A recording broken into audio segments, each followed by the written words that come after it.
शाम का वक्त था। राहुल अपने क्लिनिक से वापस घर लौटता है। राहुल पेशे से एक बहुत ही काबिल और हैंडसम डॉक्टर है। वो घर के अंदर कदम रखते ही थककर सोफे पर बैठ जाता है और आवाज़ लगाता है, जिया, मैं आ गया। राहुल और जिया एक शादीशुदा जोड़ा हैं। दोनों की शादी को अगले महीने पूरे 3 साल होने वाले हैं, पर अभी तक उनके आंगन में किसी बच्चे की किलकारी नहीं गूंजी है। तभी दरवाजे से जिया अंदर आती है, उसके हाथ में पानी का ग्लास है। जिया बहुत ही शांत, सीधी और घरेलू स्वभाव की लड़की है। वो बहुत ज़्यादा ओवरवेट तो नहीं है, पर हाँ, एक आम हाउसवाइफ की तरह उसका शरीर थोड़ा सा भारी और मोटा है, जो उसकी सादगी को और खूबसूरत बनाता है। जिया पानी का ग्लास राहुल की तरफ बढ़ाती है और प्यार से पूछती है, दिन कैसा गया आपका डॉक्टर साहब? राहुल पानी का ग्लास टेबल पर रखता है, जिया का हाथ पकड़ता है और उसे खींचकर सीधे अपनी गोद में बिठा लेता है। राहुल कहता है, क्या बताऊं जिया, आज तो पेशेंट्स ने दिमाग का दही कर दिया। जिया मुस्कुराती है और पूछती है, ऐसा क्या हो गया? राहुल अपने गले से स्टेथोस्कोप निकालता है और उसे बड़े प्यार से जिया के गले में पहना देता है। फिर कहता है, अरे सुनो, आज क्लिनिक में एक अजीब औरत आई थी। रोते हुए बोल रही थी कि डॉक्टर साहब 2 साल में 3 बच्चे हो गए हैं, अब मुझे और बच्चे नहीं चाहिए। तो मैंने उससे कहा कि आप लोग प्रोटेक्शन क्यों इस्तेमाल नहीं करते? इस पर वो मासूम बनकर बोली कि सर वो क्या होता है। मैंने उसे कॉन्डम का एक पैकेट दिया तो वो मुझसे पूछने लगी कि डॉक्टर साहब इसको पानी के साथ लेना है या दूध के साथ। ये सुनते ही जिया अपनी हंसी नहीं रोक पाती है और खिलखिलाकर हंसने लगती है। राहुल पानी का ग्लास उठाकर पानी पीता है और कहता है, अब तुम ही बताओ जिया, अगर ऐसे ऐसे महान पेशेंट आएंगे तो मेरा दिन कैसे अच्छा गुजरेगा? पेशेंट तो तुम जैसी हॉट होनी चाहिए। इतना कहकर राहुल स्टेथोस्कोप के चेस्ट पीस को जिया के दिल के ऊपर रखता है और उसके ईयरपीस को जिया के कानों में लगा देता है। राहुल उसकी आंखों में देखते हुए धीमी आवाज में पूछता है, सुनाई दे रही है अपनी धड़कन? जिया पूरी तरह शर्मा जाती है, उसकी धड़कनें सच में तेज हो जाती हैं। वो नजरें झुकाकर बोलती हैं, हाँ, सुनाई दे रही है। वैसे मैं क्या कह रही थी, अब हमारी शादी को अगले महीने 3 साल पूरे हो जाएंगे। हमें भी अब एक बच्चा कर लेना चाहिए। आखिर और कितना लेट करेंगे हम? बच्चे का नाम सुनते ही राहुल के चेहरे के रोमांटिक एक्सप्रेशंस अचानक गायब हो जाते हैं।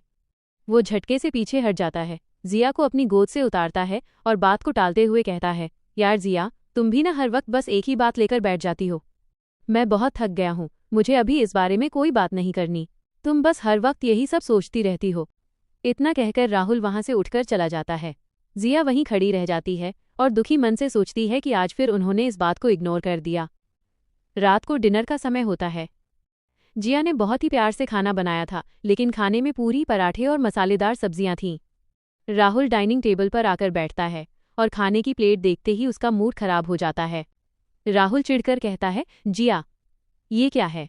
इतना ऑयली और अनहेल्दी खाना? एक डॉक्टर की बीवी होकर भी तुम्हें डाइट और न्यूट्रिशन की कोई समझ नहीं है? तुम्हें पता है ये हमारे शरीर के लिए कितना नुकसानदेह है? जिया धीरे से बोलती है, वो आज आपका मनपसंद पनीर बनाया था तो थोड़ा तेल ज़्यादा हो गया। राहुल गुस्से में अपनी प्लेट थोड़ी आगे खिसकाता है और कड़े लहजे में कहता है, हद है जिया, जरा अपनी बॉडी को तो देखो, कैसे हर तरफ से फैट्स बाहर आ रहे हैं। कम से कम अपनी फिटनेस का तो ख्याल रखो। राहुल की ये कड़वी बात सीधे जिया के दिल पर जाकर लगती है। अपनी ही बॉडी को लेकर ऐसा ताना सुनकर जिया अंदर से पूरी तरह टूट जाती है। उसकी आंखों में आंसू आ जाते हैं। वो बिना कुछ बोले अपनी नजरें झुकाकर चुप हो जाती है। जिया को इस तरह रोता हुआ देख राहुल को तुरंत अपनी गलती का एहसास होता है। उसे लगता है कि उसने गुस्से में बहुत गलत बोल दिया। राहुल उठकर जिया के पास आता है, उसका कंधा थपथपाता है और कहता है, जिया, आई एम सॉरी, प्लीज़ बुरा मत मानो, वो क्लिनिक के गुस्से में मेरे मुंह से अचानक निकल गया। I am really sorry. Jiya अपने आंसू पोंछती है और भारी मन से बिना मन के बोलती है, इट्स ओके, कोई बात नहीं। रात को जब दोनों सोने के लिए बेड पर जाते हैं तो कमरे में मध्यम रोशनी थी। जिया का मूड खराब था, पर उसका दिल अपने पति के करीब आने के लिए तड़प रहा था। उसे अंदर ही अंदर रोमांस की एक गहरी क्रेविंग महसूस हो रही थी। वो धीरे से राहुल की तरफ सरकती है और अपना हाथ राहुल की छाती पर रखती है। वो चाहती थी कि राहुल उसे अपनी बाहों में समेट ले और उसका सारा दुख दूर कर दे, लेकिन राहुल जैसे ही जिया का टच महसूस करता है, वो तुरंत करवट बदल लेता है। वो एक झूठी जम्भाई लेता है और बहाना बनाते हुए कहता है, यार जिया, आज क्लिनिक में एक बहुत क्रिटिकल सर्जरी थी। मैं फिजिकली और मेंटली बहुत ज़्यादा थक चुका हूँ। मेरा सिर भी दर्द कर रहा है, प्लीज़ मुझे सोने दो। Good night. इतना कहकर राहुल कंबल ओढ़कर सो जाता है। जिया वहीं बेड पर अकेली लेटी रह जाती है। वह करवट बदलकर छत की तरफ देखने लगती है। कमरे के अंधेरे में उसकी सूनी आंखें ऊपर पंखे को ताक रही हैं और उसके दिमाग में राहुल की वो बातें गूंज रही हैं, अपनी बॉडी को तो देखो, कैसे फैट्स बाहर आ रहे हैं। जिया अकेलेपन और दुख के गहरे समंदर में डूब जाती है और सोचने लगती है कि क्या सच में उसका मोटा होना ही उसके पति की बेरुखी की वजह है। अगली सुबह डाइनिंग टेबल पर सूरज की हल्की किरणें पड़ रही थीं। राहुल और जिया खामोशी से नाश्ता कर रहे थे। रात की कड़वाहट अभी भी हवा में थी। जिया ने धीरे से पराठा राहुल की प्लेट में रखते हुए कहा, सुनिए ना, आज प्लीज आप हॉस्पिटल मत जाइए, घर पर रहिए ना मेरे साथ। राहुल ने उसकी तरफ देखे बिना चाय का घूंट भरा और कहा, जिया, तुम जानती हो मैं एक डॉक्टर हूँ, मरीजों की सेवा करना मेरा फर्ज है, मैं ऐसे छुट्टी नहीं ले सकता। जिया का मुंह उतर गया। वो बोली, पर मैं घर में एकदम अकेली हो जाती हूँ, मेरा मन नहीं लगता। राहुल ने उसकी उदासी महसूस की। उसने जिया का हाथ थामकर थोड़ा नरम लहजे में कहा, समझो जिया, आज बहुत से अपॉइंटमेंट्स हैं, लेकिन मैं प्रॉमिस करता हूँ संडे को हम पक्का कहीं बाहर घूमने जाएंगे, ठीक है? अब खुश? जिया ने बेमन से सिर हिला दिया। राहुल नाश्ता खत्म करके अपना बैग उठाकर हॉस्पिटल के लिए निकल गया। थोड़ी देर बाद जिया घर के कामों में लगी थी। सिंक में बर्तन धोते हुए उसका ध्यान भटक रहा था। तभी उसके फोन की घंटी बजी। स्क्रीन पर अलीशा का नाम चमक रहा था। अलीशा उसकी कॉलेज की बेस्ट फ्रेंड थी और अब एक कामयाब मॉडल बन चुकी थी। जिया ने फोन उठाया। अरे अलीशा, तू? आज अचानक ऐसे याद आ गई मेरी? दूसरी तरफ से अलीशा की चहकती हुई आवाज आई, हाय बेब्स, कैसी है तू? और यार जिया, कितनी बार कहा है मुझे अलीशा मत बुलाया कर, मुझे एली बुला। एली? एली? जिया मुस्कुरा दी। वो बोली, हाँ हाँ बाबा, एली। अब खुश? और बता, इतने दिनों बाद कैसे फ़ोन किया?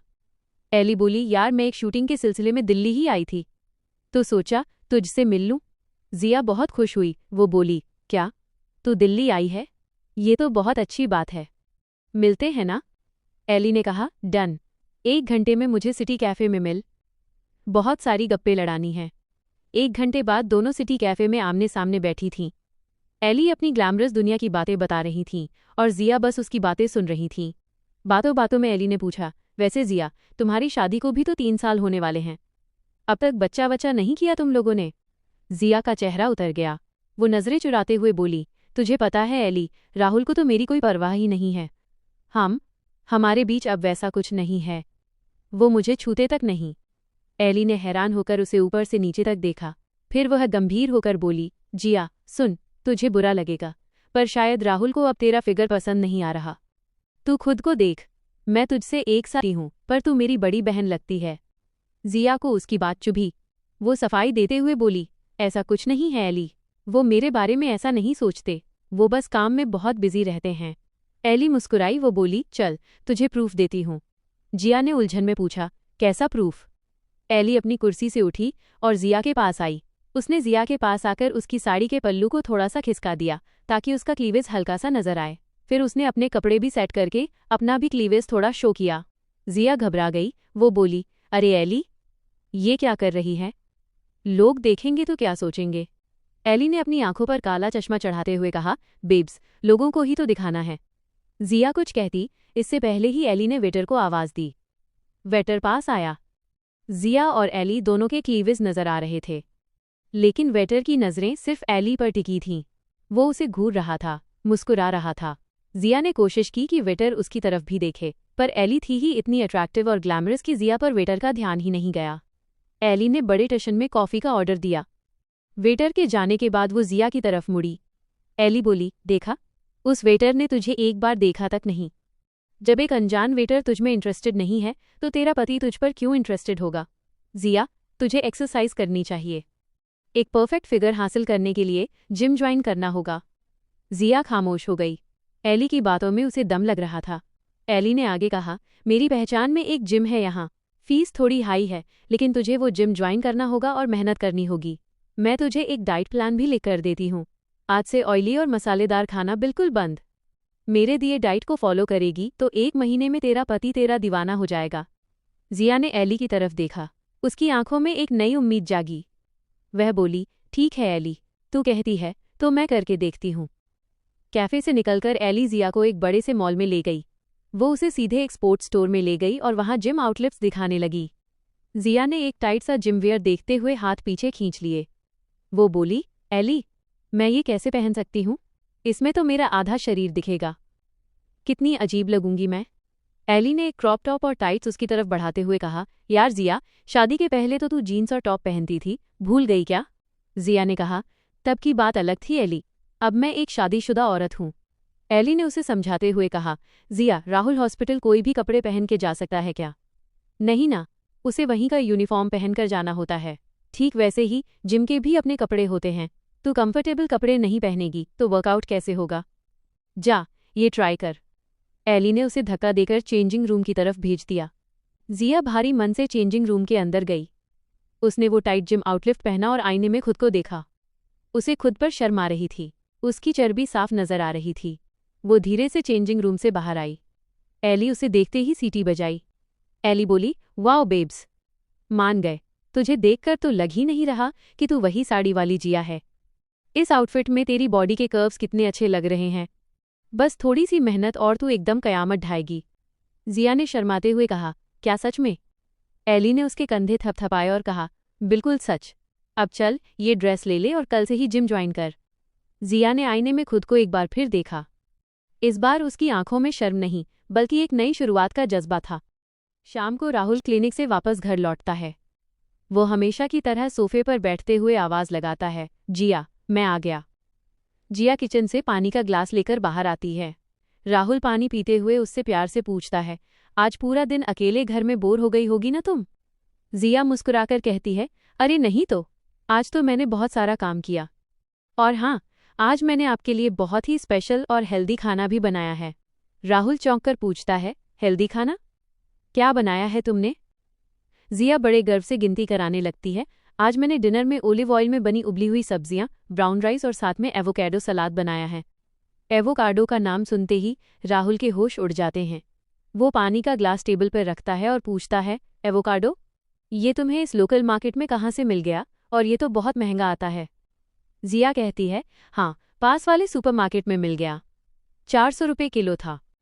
राहुल अपना सिर पकड़ लेता है और बोलता है, जिया, तुम एक डॉक्टर की बीवी हो, किसी अरबपति की नहीं। 400 रुपये किलो का फल ला रही हो। जिया मुंह फुलाकर बोलती है, हद है। अब आपको इससे भी दिक्कत है? आप ही को तो हेल्दी और बिना तेल वाला खाना चाहिए था ना।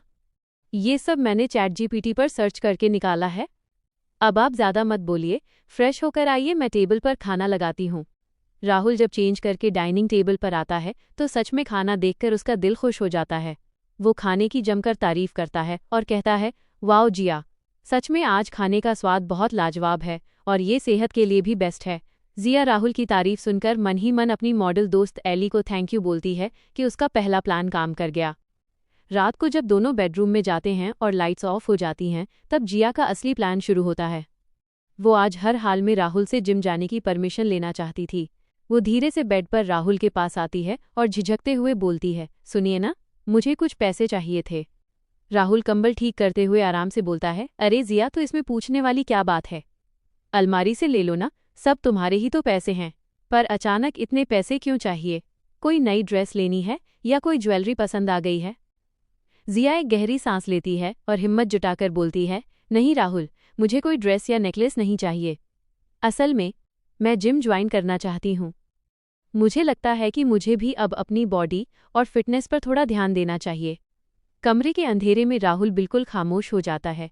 वो कुछ देर गहरी सोच में पड़ता है, फिर अचानक पूछता है, एवोकाडो सलाद और अब अचानक ये जिम?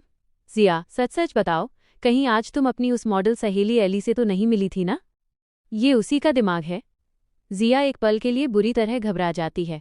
वो अपनी आवाज़ को संभालते हुए हकलाकर बोलती है, ना, नहीं तो। मैंने कहा ना आपसे, ये सब आइडिया मैंने ChatGPT से लिया है। एली से मेरा क्या लेना देना? राहुल पहले तो थोड़ा मना करने के मूड में होता है, क्योंकि उसे लगता है कि जिम की कोई ज़रूरत नहीं है। पर जब वो अंधेरे में जिया का उदास और मासूम चेहरा देखता है तो उसका दिल पिघल जाता है। राहुल एक ठंडी सांस लेता है और कहता है, ठीक है बाबा, चली जाना जिम। वैसे भी जब मैं हॉस्पिटल चला जाता हूँ तो तुम पूरे दिन घर में अकेले बैठे बैठे बोर हो जाती हो। इसी बहाने तुम थोड़ी बिजी रहोगी और तुम्हारा मन भी लगा रहेगा। ये सुनते ही जिया की खुशी का ठिकाना नहीं रहता। वो मुस्कुराते हुए राहुल का हाथ पकड़ती है और चहक कर बोलती है, thank you so much Rahul. अगले दिन शाम के ठीक 4 बजे एली अपनी चमचमाती कार लेकर जिया को लेने आ पहुंची। जिया कार में आकर बैठी तो दोनों के बीच बातचीत शुरू हो गई। एली ने स्टीयरिंग संभालते हुए कहा, जिया, मैंने सोचा है कि तुम्हारे लिए शाम को 5 से 6 बजे का टाइम बिल्कुल बेस्ट रहेगा, क्योंकि राहुल ठीक 7 बजे घर आ जाता है तो तुम उससे पहले ही घर लौट आओगी। जिया ने हामी भरते हुए कहा, हाँ एली, तूने बिल्कुल सही कहा। ये टाइम बिल्कुल परफेक्ट है, उसे पता भी नहीं चलेगा। थोड़ी देर में दोनों जिम पहुंच गईं। जिम काफी बड़ा और आलीशान था। एली ने मुस्कुराकर कहा, चलो जिया, मैं पहले तुम्हारा रजिस्ट्रेशन करवा देती हूँ। काउंटर पर फॉर्म भरने और रजिस्ट्रेशन पूरा होने के बाद एली जिया को एक कोने में ले गई, जहां एक लंबा फिट और हैंडसम लड़का खड़ा था। एली ने जिया को उससे मिलाते हुए कहा, जिया, ये है यश, ये इस जिम का सबसे काबिल और बेस्ट ट्रेनर है। वैसे तो इसकी ट्रेनिंग पाने के लिए लोग लंबी लाइनों में रहते हैं, पर मेरे एक बार कहने पर यह खास तौर पर तुम्हें पर्सनली ट्रेन करने के लिए रेडी हो गया है। जिया ने जैसे ही देखा कि ट्रेनर एक लड़का है, वो झिझक गई। उसने एली को थोड़ा साइड में ले जाकर फुसफुसाते हुए कहा, एली, ये तू क्या कर रही है? मैं एक लड़के से पर्सनल ट्रेनिंग कैसे ले सकती हूँ? मुझे बहुत अजीब लग रहा है। एली ने उसे समझाते हुए कहा, यार जिया, जब हम कॉलेज में पढ़ते थे तब कोई प्रोफेसर लड़का है या लड़की, क्या हम ये सब देखते थे? पढ़ाई तो पढ़ाई होती है ना। ठीक वैसे ही फिटनेस और जिम की ट्रेनिंग में भी कोई भेदभाव नहीं होता। यश बहुत बड़ा प्रोफेशनल है, तुम बिल्कुल चिंता मत करो, और इसके जैसा पर्सनल ट्रेनर मिलना नामुमकिन है। तभी यश मुस्कुराते हुए उनके पास आया और बहुत ही रिस्पेक्ट के साथ बोला, नमस्ते जिया जी, आप बिल्कुल फिक्र मत कीजिए। मेरी ट्रेनिंग से आपको बस 1 हफ्ते में ही बॉडी में फर्क दिखने लगेगा और 1 महीने के अंदर आप एक बहुत ही परफेक्ट और कमाल का फिगर अचीव कर लेंगी। जिया की आंखें चमक उठीं। उसने पूछा, क्या सच में सिर्फ 1 महीने में? एली ने आंख मारते हुए कहा, मैंने कहा था ना तुझसे। चलो, अब बिना वक्त गंवाए आज का पहला सेशन शुरू करो। यश ने जिया को बिल्कुल प्रोफेशनल तरीके से कुछ बेसिक एक्सरसाइज और वर्कआउट करवाना शुरू कर दिया। जिया के लिए ये सब नया था, इसलिए उसे थोड़ी मेहनत करनी पड़ रही थी। वर्कआउट खत्म होने के बाद एली जिया को वापस घर छोड़ने आई। कार से उतरते वक्त एली ने कहा, जिया, जिम में कुछ अच्छे दोस्त बना लेना, इससे तुम्हारा मन लगा रहेगा और बोरियत भी नहीं होगी। जिया ने उदास होकर पूछा, क्यों? क्या कल से तू मेरे साथ नहीं आएगी? एली ने मुस्कुराकर कहा, नहीं बेब्स, कल सुबह ही मुझे स्विट्जरलैंड जाना है। वहां मेरी एक बहुत बड़ी मूवी की शूटिंग होने वाली है। जिया हैरान और खुश होकर बोली, क्या? स्विट्जरलैंड? वाह एली, तू तो सच में बहुत बड़ी एक्ट्रेस बन गई है। एली ने उसके गाल थपथपाए और कहा, मैं चाहे कितनी भी बड़ी स्टार बन जाऊं, तेरे लिए हमेशा वही पुरानी एली ही रहूंगी। चल अब मैं चलती हूँ, अपना ख्याल रखना और डाइट फॉलो करना। एली जिया को विदा करके चली गई। ठीक शाम के 7 बजे राहुल हॉस्पिटल से वापस घर लौटा। जिया के पूरे शरीर में वर्कआउट की वजह से हल्का हल्का दर्द हो रहा था, फिर भी वो मुस्कुराते हुए राहुल के लिए पानी का ग्लास लेकर आई। राहुल ने जिया का चेहरा देखा और पानी पीते हुए पूछा, क्या हुआ जिया? सब ठीक तो है ना? तुम्हारा चेहरा थोड़ा उतरा हुआ क्यों लग रहा है? जिया ने अपनी कमर पर हाथ रखते हुए कहा, मैं आज शाम को जिम गई थी ना, तो पहली बार वर्कआउट करने की वजह से पूरी बॉडी में बहुत दर्द हो रहा है। मांसपेशियों में खिंचाव आ गया है शायद। ये सुनकर राहुल के चेहरे पर एक शरारती मुस्कान आ गई। वो हंसते हुए बोला, अच्छा, तो ये बात है। वैसे जिया, तुम्हें तो पता ही है कि मैं एक डॉक्टर के साथ साथ रिसर्चर भी हूँ। मैंने हाल ही में लैब में मांसपेशियों के दर्द को चुटकियों में गायब करने वाले एक बहुत ही बेहतरीन मैजिकल ऑयल का इन्वेंशन किया है। मैंने सोचा था कि इसका टेस्ट किसी पर करूं। चलो आज अपनी बीवी पर ही इसका पहला टेस्ट कर लेता हूं। जिया ने नकली गुस्सा दिखाते हुए कहा, अच्छा जी, अब आप अपने नए नए एक्सपेरिमेंट्स अपनी बीवी के ऊपर करेंगे? राहुल ने उसका हाथ पकड़ा और रोमांटिक आवाज में कहा, अरे देखो तो सही, तुम्हारा ये डॉक्टर पति तुम्हारा दर्द कैसे चुटकियों में गायब करता है। तुम एक काम करो, बेडरूम में जाओ, कपड़े चेंज करके बेड पर लेट जाओ, मैं फ्रेश होकर हाथ में वो जादुई तेल लेकर आता हूँ। थोड़ी देर बाद बेडरूम में मध्यम और सुकून देने वाली पीली रोशनी जल रही थी। जिया अपनी साड़ी उतारकर बदन पर सिर्फ एक मखमली बेडशीट ओढ़े बेड पर पेट के बल लेट गई। उसका दिल तेजी से धड़क रहा था। तभी राहुल कमरे के अंदर आता है। उसके हाथ में एक छोटी सी कांच की बोतल थी, जिसमें से एक बहुत ही भीनी भीनी और रिलैक्सिंग खुशबू आ रही थी। राहुल बेड के पास बैठता है और बेडशीट को जिया के पैरों की तरफ से थोड़ा सा हटाता है। वो अपने हाथों में थोड़ा सा तेल लेता है और उन्हें आपस में रगड़कर गुनगुना करता है।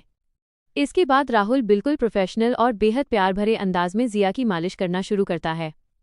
वो सबसे पहले जिया के पैरों के अंगूठे और तलवों से शुरुआत करता है।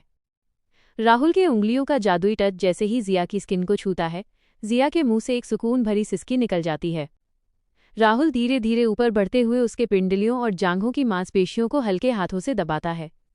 राहुल धीरे धीरे जिया की पीठ पर आता है और अपनी हथेलियों से रीढ़ की हड्डी के आसपास के हिस्से को सहलाते हुए ऊपर की तरफ बढ़ता है। जिया अपनी आंखें बंद किए पूरी तरह इस सुकून में खो जाती है। उसका सारा दर्द, उसकी सारी थकान हवा में गायब हो रही थी। आखिर में राहुल जिया के कंधों और गर्दन के पास आता है। वो अपनी उंगलियों से उसकी गर्दन की नसों को हल्के हल्के सहलाता है। जिया पूरी तरह रिलैक्स होकर राहुल के इस जादुई एहसास में डूब जाती है। दोनों के बीच की खामोशी इस पल को और भी ज्यादा हसीन बना देती है। राहुल मालिश खत्म करके बेडशीट को वापस उसके कंधों तक ढक देता है और जिया के माथे पर एक छोटा सा प्यार भरा किस कर देता है। अगले दिन दोपहर का समय था। राहुल अपने हॉस्पिटल के केबिन में बैठा बार बार अपना फोन देख रहा था। वो थोड़ा बेचैन लग रहा था। उसने मन ही मन सोचा, अजीब बात है, जब से जिया ने ये जिम ज्वाइन किया है तब से वो मुझे दोपहर को एक बार भी फ़ोन नहीं कर रही है। पहले तो दिन में कम से कम 2-3 बार उसका कॉल आ ही जाता था। तभी केबिन का दरवाज़ा खुला और राहुल का सबसे अच्छा दोस्त रोहित अंदर आया। रोहित को देखकर राहुल ने अपनी बेचैनी छुपाने की कोशिश की और मुस्कुराकर बोला, अरे रोहित, आओ बैठो, तुम्हारा वो प्लास्टिक सर्जरी मास्क बिल्कुल तैयार है, पर याद रखना इसका कभी कोई गलत इस्तेमाल मत करना। ये लैब की बहुत ही एडवांस टेक्नोलॉजी से बना है। रोहित ने मास्क हाथ में लिया और राहत की सांस लेते हुए बोला, हाँ राहुल, मैं समझता हूँ, मैं इसका कोई गलत इस्तेमाल नहीं करूँगा। मैं तो इसे सिर्फ अपनी बीवी पर नज़र रखने के लिए यूज़ करूँगा, ताकि देख सकूँ कि वो मेरे पीछे क्या कर रही है। थैंक यू सो मच भाई। रोहित मास्क लेकर वहाँ से चला गया। दोस्त के जाने के बाद राहुल फिर से सोच में डूब गया। वो केबिन में अकेला ही टहलते हुए खुद से बड़बड़ाने लगा, सच में आज की दुनिया में किसी पर भरोसा करना मुश्किल हो गया है, पर मेरी जिया वैसी नहीं है। तभी केबिन में फाइल लेकर एक नर्स अंदर आई। राहुल को इस तरह अकेले में खुद से बातें करते देख उसने हैरान होकर पूछा, सर, सब ठीक तो है ना? आप अकेले में कुछ बड़बड़ा रहे हैं, कोई प्रॉब्लम है क्या? राहुल पहले से ही अंदर चिढ़ा हुआ था। नर्स की बात सुनकर उसका पारा चढ़ गया।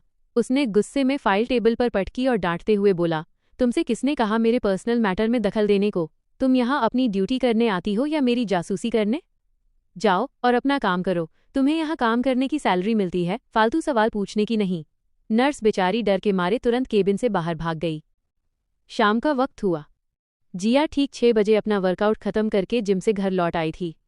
उसके थोड़ी ही देर बाद राहुल भी हॉस्पिटल से वापस आया। रोज की तरह जिया मुस्कुराते हुए किचन से ठंडे पानी का ग्लास लेकर आई और उसे राहुल की तरफ बढ़ा दिया। राहुल ने पानी का ग्लास साइड में रखा और बिना एक पल गंवाए जिया का हाथ पकड़कर उसे अपनी गोद में बिठा लिया। राहुल आज बहुत रोमांटिक मूड में था। वो जिया के और करीब आया और उसके गले पर प्यार से किस करने लगा। जिया ने शर्माकर उसे पीछे धकेलने की कोशिश की, पर राहुल ने उसे सोफे पर धीरे से लेटा दिया और खुद उसके ऊपर आ गया। वो जिया के गालों को सहलाते हुए उसके होठों के करीब आ रहा था। तभी जिया ने दोनों हाथों से उसकी छाती पर दबाव बनाया और बोली, अरे राहुल, क्या कर रहे हो आप? आते ही शुरू हो गए। प्लीज़ हटिए ना, मुझे रात का खाना भी बनाना है, बहुत देर हो रही है। इतना कहकर जिया फुर्ती से सोफे से उठी, अपने कपड़े ठीक किए और सीधे किचन की तरफ चली गई। राहुल सोफे पर अकेला लेटा रह गया। उसके चेहरे के हाव भाव बदल गए। उसने सोचा, ये जिया को अचानक क्या हो गया? वो तो कभी मुझे इस तरह करीब आने से मना नहीं करती थी, आज उसने मुझे खुद से दूर कर दिया। रात को जब दोनों सोने के लिए बेड पर गए तो कमरे में सन्नाटा था। राहुल का दिल बेचैन था। वो धीरे से जिया की तरफ सरका और अपना हाथ उसकी कमर पर रखते हुए उसके और करीब आने लगा। पर जिया ने करवट बदली और राहुल का हाथ धीरे से हटाते हुए बोली, राहुल प्लीज़, आज बहुत थकान है। मैं जब से जिम जा रही हूं ना, रोज शाम को बॉडी में बहुत दर्द रहता है। प्लीज़ आज मुझे सोने दो। राहुल का दिल बैठ गया, पर उसने अपने चेहरे पर शिकन नहीं आने दी। उसने जिया के सिर पर धीरे से किस किया और प्यार से बोला, कोई बात नहीं जिया, तुम आराम करो। Good night. जिया ने आंखें बंद कर लीं और सो गईं, पर राहुल की आंखों से नींद कोसों दूर थी। वो कमरे की छत को ताकते हुए गहरी और डरावनी सोच में डूब गया। उसने मन ही मन सोचा, जैसे रोहित की बीवी उसे धोखा दे रही है, कहीं मेरी जिया भी उस जिम में किसी और के साथ? नहीं नहीं राहुल, अपनी ही बीवी के बारे में ऐसा घटिया ख्याल दिल में मत लाओ।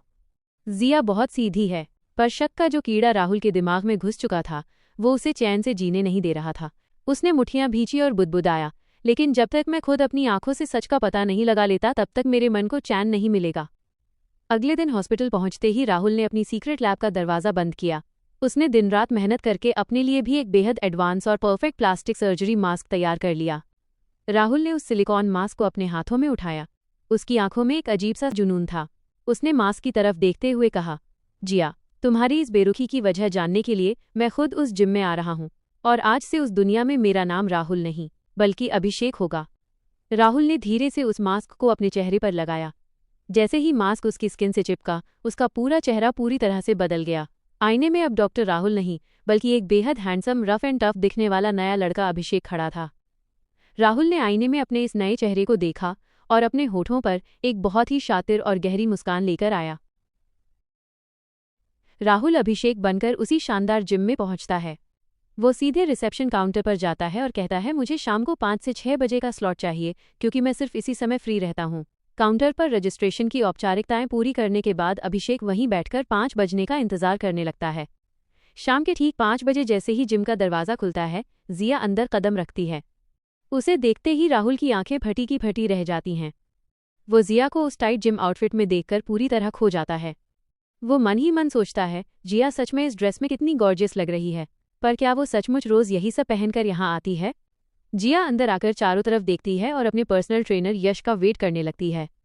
राहुल, जो अब पूरी तरह अभिषेक के रूप में था, अपनी घबराहट पर काबू पाता है और धीरे धीरे जिया की तरफ बढ़ता है।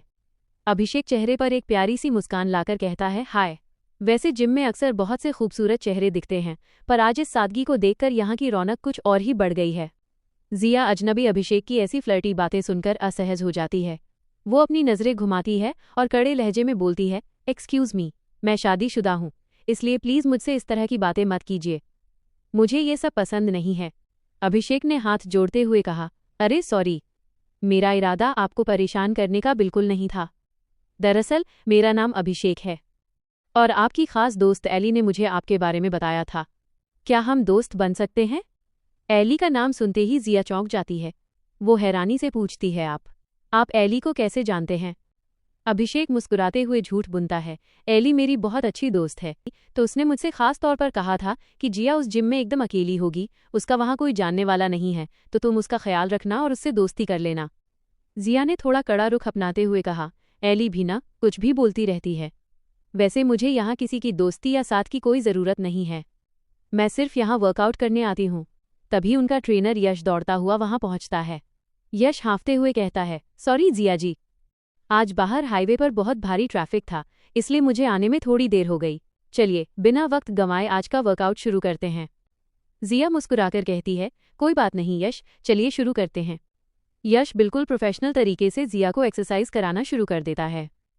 दूसरी तरफ अभिषेक बने राहुल को गाइड करने के लिए गरिमा नाम की एक बहुत ही फिट और खूबसूरत फीमेल ट्रेनर आती है और उसे ट्रेन करने लगती है। गरिमा जब अभिषेक को एक्सरसाइज सिखा रही थी, तब राहुल की पूरी नज़र सिर्फ और सिर्फ जिया और यश पर टिकी थी। वो बहुत ध्यान से देख रहा था कि यश जिया को कैसे ट्रीट कर रहा है। यश का व्यवहार जिया के साथ पूरी तरह से एक रिस्पेक्टफुल और प्रोफेशनल ट्रेनर जैसा था। वो जिया को छूने से भी बच रहा था और बहुत तमीज़ से बात कर रहा था।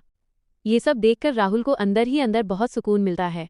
वो मन ही मन सोचता है, उफ, मैं भी कितना पागल हूँ, अपनी इतनी सीधी और पवित्र बीवी पर खामखा शक कर रहा था।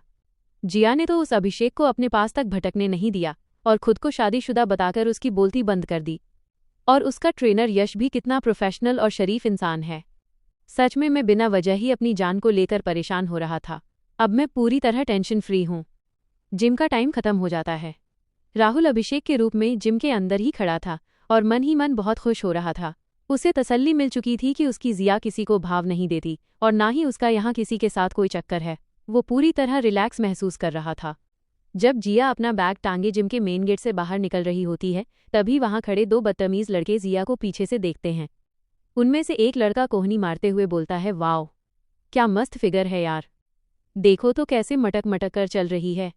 दूसरा लड़का हंसते हुए बेहद घटिया और गंदे शब्दों का इस्तेमाल करके बोलता है, सही कहा भाई, एक बार ये हाथ लग जाए ना तो पूरा निचोड़ लूँ इसे। उन लड़कों की ये गंदी और अश्लील बातें जिया के कानों में पड़ती हैं। उसे बहुत बुरा लगता है और अंदर से बहुत ठेस पहुंचती है, पर वो एक शरीफ घरेलू महिला की तरह किसी बखेड़े में नहीं पड़ना चाहती थी, इसलिए वो अपनी नज़रें नीची करके उन्हें इग्नोर करते हुए आगे बढ़ने लगती है। तभी पीछे से अभिषेक तेजी से आता है और जिया का हाथ पकड़कर उसे रोकता है। अभिषेक बहुत ही गंभीर और कड़क आवाज़ में बोलता है, रुकिए जिया जी, आज अगर आपने इन जैसों को यहीं पर सबक नहीं सिखाया और करारा जवाब नहीं दिया तो ये लोग रोज आपको ऐसे ही छेड़ेंगे। आज इनकी हिम्मत यहाँ तक बढ़ी है तो क्या पता किसी दिन ये रास्ते में आपके साथ कोई बड़ी बदतमीजी कर बैठें। जिया हैरान होकर उसे देखती है। अभिषेक तुरंत घूमता है और उन दोनों आवारा लड़कों को उंगली से इशारा करते हुए दहाड़ता है, हे तुम दोनों इधर आओ। वो दोनों लड़के अभिषेक की कड़क बॉडी और गुस्सा देखकर अंदर से डर जाते हैं और दबे पांव पास आते हैं। अभिषेक जिया की तरफ इशारा करके बोलता है, क्यों बे, बहुत अच्छी लग रही थी ना इसकी फिगर तुम दोनों को। आप देखो ना, बहुत अच्छे से देखो, आंखें फाड़ फाड़ कर देखो। वो दोनों लड़के अपनी नजरें चुराने लगते हैं और इधर उधर देखने लगते हैं। अभिषेक उनके और करीब आता है और गुस्से में कहता है, क्या हुआ, अब नजरें क्यों चुरा रहे हो? जब ये अकेली जा रही थी तब तो तुम्हारी जुबान बहुत लंबी चल रही थी। सच सच बताओ, क्या घर में अपनी माँ और बहन को भी तुम दोनों इसी गंदी नज़र से देखते हो? क्या उनके बारे में भी ऐसी ही घटिया सोच रखते हो? अगर आज के बाद तुम दोनों इस जिम के आसपास भी मंडराते हुए दिखे तो पुलिस को बुलाने की जरूरत नहीं पड़ेगी। मैं खुद तुम दोनों की हड्डियां यहीं तोड़ दूंगा। सीधे इस लड़की से हाथ जोड़कर माफी मांगो, वरना अंजाम भुगतने के लिए तैयार रहो। अभिषेक का ये रौद्र रूप देखकर दोनों लड़के बुरी तरह कांपने लगते हैं। वो तुरंत जिया के सामने हाथ जोड़ते हैं और रोते हुए बोलते हैं, मैडम हमें माफ कर दीजिए, हमसे बहुत बड़ी गलती हो गई। आज के बाद हम कभी ऐसी हरकत नहीं करेंगे, प्लीज हमें छोड़ दीजिए। जिया उन दोनों को जाने का इशारा करती है और वो दोनों वहां से दुम दबाकर भाग जाते हैं। जिया अभिषेक की इन बातों से और लड़कियों के लिए उसके दिल में इतनी इज्जत देखकर अंदर ही अंदर बेहद खुश और प्रभावित हो जाती है। उसे लगता है कि ये लड़का बाहर से भले ही थोड़ा फ्लर्टी दिखता हो पर दिल का बहुत सच्चा और रक्षक है। अभिषेक अपने चेहरे का गुस्सा थूकता है, नॉर्मल होता है और मुस्कुराकर जिया से कहता है, चलिए जिया जी, अब आप आराम से घर जाइए। अब ये दोनों तो क्या, कोई भी आपको यहाँ परेशान करने की हिम्मत नहीं करेगा। जिया अभिषेक के पास आती है, उसकी आंखों में देखती है और दिल से कहती है, थैंक यू सो मच अभिषेक। आज अगर तुम नहीं होते तो पता नहीं मैं उस जिल्लत को कैसे सहती। इतना कहकर जिया मुस्कुराती है और अपनी पुरानी झिझक को भुलाकर खुद आगे बढ़कर अभिषेक की तरफ दोस्ती का हाथ बढ़ा देती है और कहती है, फ्रेंड्स। राहुल जो अभिषेक के मास्क में था, जिया का हाथ अपनी तरफ बढ़ता देख एक पल के लिए सन्न रह जाता है। वो मन ही मन सोचता है, ओहो, अभी 2 मिनट पहले ही तो मैं सोच रहा था कि मेरी जिया इतनी सीधी है कि वो किसी ऐरे गहरे को अपना दोस्त नहीं बनाएगी, पर इस अभिषेक ने तो एक ही दिन में इसका दिल जीत लिया। चलो, अब जब बात यहाँ तक आ ही गई है तो मुझे भी देखना है कि मेरी ये सीधी साधी बीवी इस अजनबी अभिषेक के साथ दोस्ती के नाम पर किस हद तक आगे जा सकती है। अभिषेक के चेहरे पर एक गहरी, सस्पेंस भरी और जासूसी मुस्कान आ जाती है। वो अपना हाथ आगे बढ़ाता है और जिया के कोमल हाथ को थामते हुए कहता है, फ्रेंड्स, डॉक्टर साहब तो खुद अपनी ही बीवी के जाल में फंस गए। जिया ने राहुल को तो इग्नोर कर दिया पर अभिषेक को अपना दोस्त बना लिया। डॉक्टर पति खुद ही अपनी बीवी का जिम वाला आशिक बनने जा रहे हैं, तो खेल में आगे कौन सा नया मोड़ आएगा? क्या जिया इस नकली अभिषेक के प्यार में पड़ जाएगी? सफेद कोट में दिल छुपाए, जिम में अपने जज्बात दिखाए, एक ही चेहरा दो है राहें, प्यार की कैसी ये है चाहे।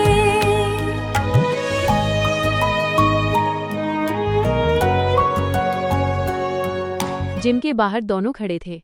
अभिषेक जिया की तरफ देखकर मुस्कुराते हुए बोलता है, चलिए जिया जी, शाम काफी हो गई है, मैं आपको आपके घर तक छोड़ देता हूँ। जिया तुरंत अपना हाथ हिलाकर मना करती है और बोलती है, अरे नहीं नहीं अभिषेक, थैंक यू सो मच, पर मुझे छोड़ने की ज़रूरत नहीं है, मेरी स्कूटी है ना, मैं खुद चली जाऊंगी। अभिषेक ने अपनी बाइक की चाबी हाथ में घुमाते हुए कहा, वैसे एक बात कहूँ, जो लोग मेरे बहुत करीबी और पक्के दोस्त होते हैं ना, वो सब मुझे प्यार से अभी बुलाते हैं।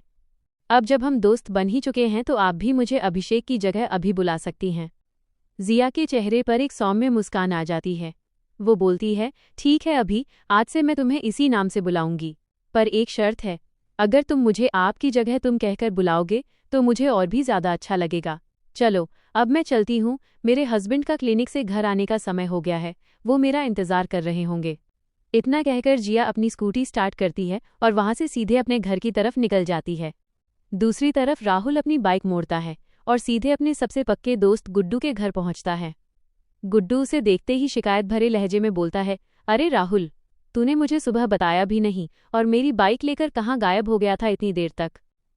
राहुल बिना कुछ बोले मुस्कुराता है और अपने चेहरे से उस सिलिकॉन प्लास्टिक सर्जरी वाले मास्क को धीरे धीरे उतारने लगता है।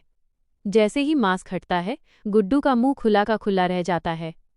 राहुल उसे वो हाईटेक मास्क दिखाता है और जिम में जो कुछ भी हुआ वो सारी बातें गुड्डू को सच सच बता देता है। गुड्डू अपना सिर पकड़ लेता है और पूछता है, भाई तू तो सच में जासूस बन गया, पर अब आगे क्या करेगा तू? तेरा अगला कदम क्या है? राहुल की आंखों में एक अजीब सी चमक आ जाती है। वो मुट्ठी भींचकर बोलता है, अब मुझे ये देखना है कि मेरी ये सीधी साधी बीवी जिया इस अजनबी अभी के साथ दोस्ती के नाम पर किस हद तक आगे जा सकती है। मैं देखना चाहता हूं कि उसका ये झुकाव कहाँ जाकर रुकता है। गुड्डू ने उसे समझाते हुए कहा, राहुल मुझे लगता है तू बहुत बड़ी गलती कर रहा है। जिया भाभी सच में बहुत अच्छी और पवित्र दिल की औरत हैं। तू खामखा उन पे शक करके उनका टेस्ट ले रहा है, ये सही नहीं है भाई। राहुल ने गुड्डू के कंधे पर हाथ रखा और बोला, सही गलत का फैसला मैं सच देखने के बाद करूंगा, पर हाँ ये प्लास्टिक सर्जरी मास्क और मेरे ये जिम वाले कपड़े आज से तेरे ही पास सेफ रहेंगे। अगर मैंने इन्हें अपने घर में रखा और जिया ने गलती से भी देख लिया तो उसे मुझ पर शक हो जाएगा। मैं रोज शाम को इसी टाइम पर तेरे घर आऊंगा, अपनी कार यहीं खड़ी करूंगा और तेरी ये बाइक लेकर अभिषेक बनकर जिम जाया करूंगा। गुड्डू के यहाँ से चेंज करके राहुल वापस अपने असली रूप में अपने घर पहुंचता है। वो थका हारा सीधे सोफे पर बैठ जाता है और हमेशा की तरह आवाज लगाता है, जिया मैं आ गया। जिया किचन से मुस्कुराते हुए ठंडे पानी का ग्लास लेकर बाहर आती है, लेकिन राहुल ने आज जिम में पहली बार हैवी वर्कआउट किया था, जिसकी वजह से उसकी बॉडी और हाथों की मांसपेशियों में बहुत भयंकर दर्द हो रहा था। जिया जैसे ही पानी का ग्लास राहुल की तरफ बढ़ाती है, राहुल उसे पकड़ने के लिए अपना हाथ आगे करता है, लेकिन उसके हाथों में इतनी जबरदस्त कमजोरी और दर्द था कि वो ग्लास पर अपनी पकड़ नहीं बना पाता। राहुल के हाथ कांपते हैं और ग्लास झटके से उसके हाथ से छूटकर सीधे नीचे फर्श पर गिर जाता है। छन की आवाज के साथ कांच के टुकड़े और पानी पूरे फर्श पर बिखर जाते हैं। जिया चौंक जाती है और घबराकर पूछती है, अरे क्या हुआ आपको? हाथ कांप क्यों रहे हैं आपके? कोई तबीयत खराब है क्या? राहुल अपनी कमजोरी छुपाने के लिए तुरंत अपनी झुंझलाहट जिया पर निकालते हुए बोलता है, अरे यार जिया, तुम भी ना, तुमने मेरे पकड़ने से पहले ही ग्लास को हाथ से छोड़ दिया, इसीलिए तो वो नीचे गिर गया। जिया ने हैरान होकर कहा, मैंने तो नहीं छोड़ा था, खैर छोड़िए, आप वहीं बैठिए, मैं आपके लिए किचन से दूसरा ग्लास लेकर आती हूँ और पानी पिलाती हूँ। राहुल तुरंत उसे हाथ के इशारे से रोकता है और कहता है, नहीं नहीं रहने दो, तुम एक काम करो, पहले इस गिरे हुए कांच और पानी को साफ कर लो, मुझे बहुत प्यास लगी है, मैं खुद ही किचन में जाकर पानी पी लेता हूँ। इतना कहकर राहुल दबे पांव किचन की तरफ बढ़ जाता है ताकि जिया को उसके शरीर के दर्द का पता न चल सके। रात को सोने का समय होता है। कमरे में हल्की रोशनी है और दोनों बेड पर लेटे हैं। राहुल करवट बदलता है और जिया की तरफ देखकर बहुत ही कैजुअल अंदाज में पूछता है, जिया तुम्हारा जिम कैसा चल रहा है? सब ठीक तो है ना? जिया मुस्कुराकर कहती है, हाँ जी सब बहुत अच्छा चल रहा है। राहुल अपनी आंखें थोड़ी सिकोड़ता है और अगला जाल फेंकते हुए पूछता है, अच्छा कोई नया दोस्त बना तुम्हारा वहाँ जिम में, या अब भी अकेली ही रहती हो? जिया ये सवाल सुनते ही एक पल के लिए सोच में पड़ जाती है। उसके दिमाग में तुरंत अभिषेक का चेहरा घूम जाता है कि कैसे उसने आज उसे उन लफंगों से बचाया था। जिया मन ही मन सोचती है, अगर मैंने अभी राहुल को अभी के बारे में बताया तो ये बिना वजह परेशान हो जाएंगे। एक तो डॉक्टर हैं, दिन भर का स्ट्रेस रहता है और ऊपर से फालतू में इनसिक्योर फील करने लगेंगे, अभी बताना ठीक नहीं होगा। जिया राहुल की तरफ देखकर झूठ बोल देती है, नहीं जी कोई दोस्त नहीं बना, मैं तो बस जाती हूँ, अपना वर्कआउट करती हूँ और वापस आ जाती हूँ, मेरा किसी से कोई खास वास्ता नहीं है। राहुल के दिल पर जैसे कोई छुरी चल जाती है। वो एक फीकी मुस्कान के साथ कहता है, अच्छा चलो सो जाओ, कल सुबह मुझे हॉस्पिटल भी जल्दी जाना है, गुड नाइट। जिया आंखें बंद करके सो जाती है, पर राहुल की आंखों से नींद कोसों दूर थी। वो अंधेरे में छत को ताकते हुए बेहद गहरे दुख और हैरानी में डूब जाता है। उसने मन ही मन सोचा, जिया तुमने मुझसे इतनी बड़ी बात छुपा ली, आज तक हमारी 3 साल की शादी में ऐसा कभी नहीं हुआ कि तुमने मुझसे कोई बात छुपाई हो। तुम तो घर की छोटी से छोटी बात मुझे बताती थी, फिर इस अजनबी अभिषेक की बात तुमने मुझसे क्यों छुपा ली? क्या तुम्हारे दिल में चोर आ गया है? अगली सुबह राहुल हाथ में ब्रश लिए बालकनी में खड़ा था। उसकी नज़र नीचे खड़ी जिया की स्कूटी पर पड़ती है। वो चारों तरफ देखता है। जब पक्का हो जाता है कि कोई नहीं देख रहा तो वो दबे पांव स्कूटी के पास जाता है। वो जेब से एक नुकीली चीज निकालता है और स्कूटी के पिछले टायर की हवा पूरी तरह से निकालकर उसे बुरी तरह पंचर कर देता है। फिर अपनी टी शर्ट झाड़ते हुए एक शातिर मुस्कान के साथ सोचता है, अब आएगा असली मजा। तभी जिया हाथ में तौलिया लिए बाहर आती है और राहुल को स्कूटी के पास खड़ा देखकर पूछती है, क्या देख रहे हैं राहुल आप सुबह सुबह? राहुल ने मासूम चेहरा बनाकर कहा, अरे कुछ नहीं जिया, मैं तो बस तुम्हारी स्कूटी को देख रहा था। ये देखो, इसका तो टायर ही पूरा बैठ गया है, ये तो बुरी तरह पंचर हो गई है। जिया ने पास आकर देखा और परेशान होकर बोली, अरे देवा, ये कैसे हो गया? कल शाम तक तो बिल्कुल ठीक थी, अब मैं शाम को जिम कैसे जाऊंगी? मेरा तो टाइम मिस हो जाएगा। राहुल ने तुरंत दूसरा पासा फेंका, कोई बात नहीं जिया, तुम परेशान मत हो। तुम एक काम करना, तुम मेरी कार लेकर जिम चली जाना, मैं आज हॉस्पिटल ऑटो से चला जाऊंगा। आखिर बीवी की फिटनेस सबसे पहले है। जिया ने तुरंत मना करते हुए कहा, नहीं नहीं, आप एक डॉक्टर हैं, आप ऑटो से धक्के खाते हुए क्यों जाएंगे? हॉस्पिटल में आपकी इतनी रिस्पेक्ट है, मैं खुद ऑटो करके जिम चली जाऊंगी, आप बिल्कुल फिक्र मत कीजिए। राहुल ने मन ही मन एक गहरी चाल चली और बोला, ठीक है बाबा, जैसा तुम कहो। मैं एक काम करता हूँ, इस स्कूटी को पिकअप करने के लिए महिंद्रा शोरूम वालों को बोल देता हूँ, वो इसे ले जाएंगे और ठीक करके दे देंगे। तुम तब तक अंदर जाकर नाश्ता लगाओ, मैं फ्रेश होकर आता हूँ। जैसे ही जिया अंदर जाती है, राहुल एक कुटिल मुस्कान के साथ बुदबुदाता है, अब ये स्कूटी महिंद्रा शोरूम नहीं बल्कि सीधे गुड्डू के गैराज में जाएगी, और जब तक ये अभिषेक चाहेगा तब तक ये स्कूटी ठीक होकर वापस नहीं आने वाली। शाम का वक्त होता है। राहुल हॉस्पिटल में अपने केबिन में बैठा था, तभी उसकी दराज में रखा उसका वो सीक्रेट फ़ोन जोर जोर से वाइब्रेट करने लगता है। राहुल चौंक जाता है, वो फ़ोन हाथ में लेकर सोचता है, इस सीक्रेट फ़ोन का नंबर तो मैंने अभिषेक बनकर सिर्फ और सिर्फ जिया को दिया था। इसका मतलब जिया ने खुद आगे बढ़कर अभिषेक को कॉल किया है। राहुल गहरी सांस लेता है, अपनी आवाज़ बदलता है और फ़ोन उठाता है, हाय जिया, क्या कर रही हो? दूसरी तरफ से जिया की थोड़ी झिझकती हुई आवाज़ आती है, हाय अभी, कुछ नहीं, बस पूछ रही थी कि क्या तुम फ्री हो? क्या कर रहे हो अभी? राहुल अभिषेक बनकर कहता है, बस जिम के लिए निकलने ही वाला था। बताओ, कोई काम था क्या? जिया ने कहा, हाँ, एक्चुअली एक प्रॉब्लम हो गई है। मेरी स्कूटी आज सुबह से खराब हो गई है और वो ठीक होने गई है। क्या तुम मुझे आज जिम के लिए मेरे घर से पिक कर सकते हो? अगर तुम्हें कोई प्रॉब्लम ना हो तो? ये सुनते ही राहुल को एक बहुत बड़ा झटका लगता है, उसका दिल तेजी से धड़कने लगता है। वो सोचता है, क्या जिया एक पराये लड़के से खुद लिफ्ट मांग रही है? वो अभिषेक को अपने घर का पता दे रही है। अपनी भावनाओं को काबू में रखते हुए अभिषेक बोलता है, अरे इसमें प्रॉब्लम की क्या बात है जिया, तुम तो मेरी दोस्त हो, तुम मुझे अपना एड्रेस सेंड कर दो, मैं बस 15 मिनट में तुम्हें पिक करने पहुंचता हूँ। फ़ोन रखने के बाद राहुल गुस्से में लाल हो जाता है। वो तुरंत केबिन का दरवाज़ा खोलता है और ड्यूटी पर खड़ी नर्स को ज़ोर से आवाज़ देता है। नर्स भागती हुई आती है, जी सर। राहुल कहता है, मुझे एक बहुत ही ज़रूरी काम से अभी बाहर जाना होगा, शाम के सारे पेशेंट्स और इमरजेंसी तुम खुद संभाल लेना, समझे? नर्स ने थोड़ा हैरान होकर पूछा, पर सर, पिछले कुछ दिनों से आप रोज़ ठीक इसी टाइम पर हॉस्पिटल से कहाँ चले जाते हैं? कुछ समझ नहीं आ रहा। राहुल का पारा 7वें आसमान पर पहुंच जाता है। वो नर्स पर बुरी तरह भड़कते हुए चिल्लाता है, तुम्हें यहाँ मुझसे सवाल पूछने की सैलरी नहीं मिलती, जितना बोला गया है उतना काम करो। डॉक्टर, मैं हूँ या तुम? मेरी जासूसी करने की कोई ज़रूरत नहीं है, जो काम दिया है बस वो करो, समझी तुम? नर्स डर के मारे कांपने लगती है और कहती है, जी सर, मैं समझ गई, आप जाइए। राहुल तुरंत हॉस्पिटल से निकलता है, सीधे गुड्डू के घर पहुंचता है। वहां वो अपनी कार पार्क करता है, अपना वो प्लास्टिक सर्जरी वाला हाईटेक मास्क पहनता है, जिम के कपड़े डालता है और पूरी तरह अभिषेक का रूप लेकर गुड्डू की बाइक उठाकर सीधे जिया के दिए हुए एड्रेस पर पहुंच जाता है। घर के बाहर बाइक खड़ी करके अभिषेक जिया को कॉल करता है, जिया, मैं तुम्हारे घर के बाहर आ गया हूँ, तुम्हारे दिए हुए एड्रेस पर खड़ा हूँ। उस वक्त जिया अपने घर के अंदर चेंजिंग रूम में थी। उसने सिर्फ ब्रा और पैंटी पहन रखी थी और वो जिम के कपड़े पहनने की तैयारी कर रही थी। फ़ोन कान पर लगाकर वो अंदर से ही जोर से बोलती है, अरे अभी, बाहर क्यों खड़े हो? घर का मेन दरवाज़ा खुला हुआ है, तुम अंदर आ जाओ और सोफे पर बैठो, मैं बस 2 मिनट में तैयार होकर बाहर आ रही हूँ। अभिषेक ने फ़ोन रखा और जैसे ही घर के अंदर कदम रखा, उसका दिमाग सुन्न हो गया। वो लिविंग रूम के सोफे पर बैठते हुए गुस्से और जलन में जलने लगा। वह मन ही मन सोचने लगा, जिया, तुम इतनी लापरवाह कैसे हो सकती हो?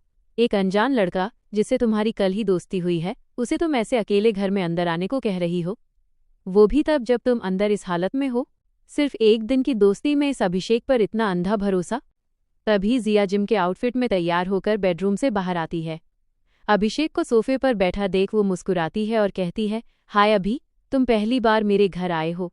बताओ, तुम्हारे लिए चाय या कॉफ़ी कुछ लेकर आऊं? अभिषेक ने खड़े होते हुए बहुत ही रूखे और सीधे लहजे में कहा, नहीं जिया, किसी फॉर्मेलिटी की कोई ज़रूरत नहीं है। हम वैसे ही जिम के लिए बहुत लेट हो रहे हैं, चलो जल्दी निकलते हैं। दोनों बाहर आते हैं। जिया बाइक के पीछे बैठ जाती है। राहुल जो अभिषेक बना हुआ था, उसके दिमाग में एक शरारत सूझती है। वो जिया का टेस्ट लेने के लिए रास्ते में जानबूझकर जोर से ब्रेक मारता है, ताकि जिया का शरीर पीछे से आकर उससे टकराए और वो कोई रिएक्शन दे। ब्रेक लगते ही जिया का शरीर राहुल की पीठ से जोर से टच होता है। राहुल सोचता है कि जिया अब चिल्लाएगी या गुस्सा करेगी, लेकिन जिया बिल्कुल खामोश रहती है। वो कुछ नहीं बोलती और बस चुपचाप बैठी रहती है।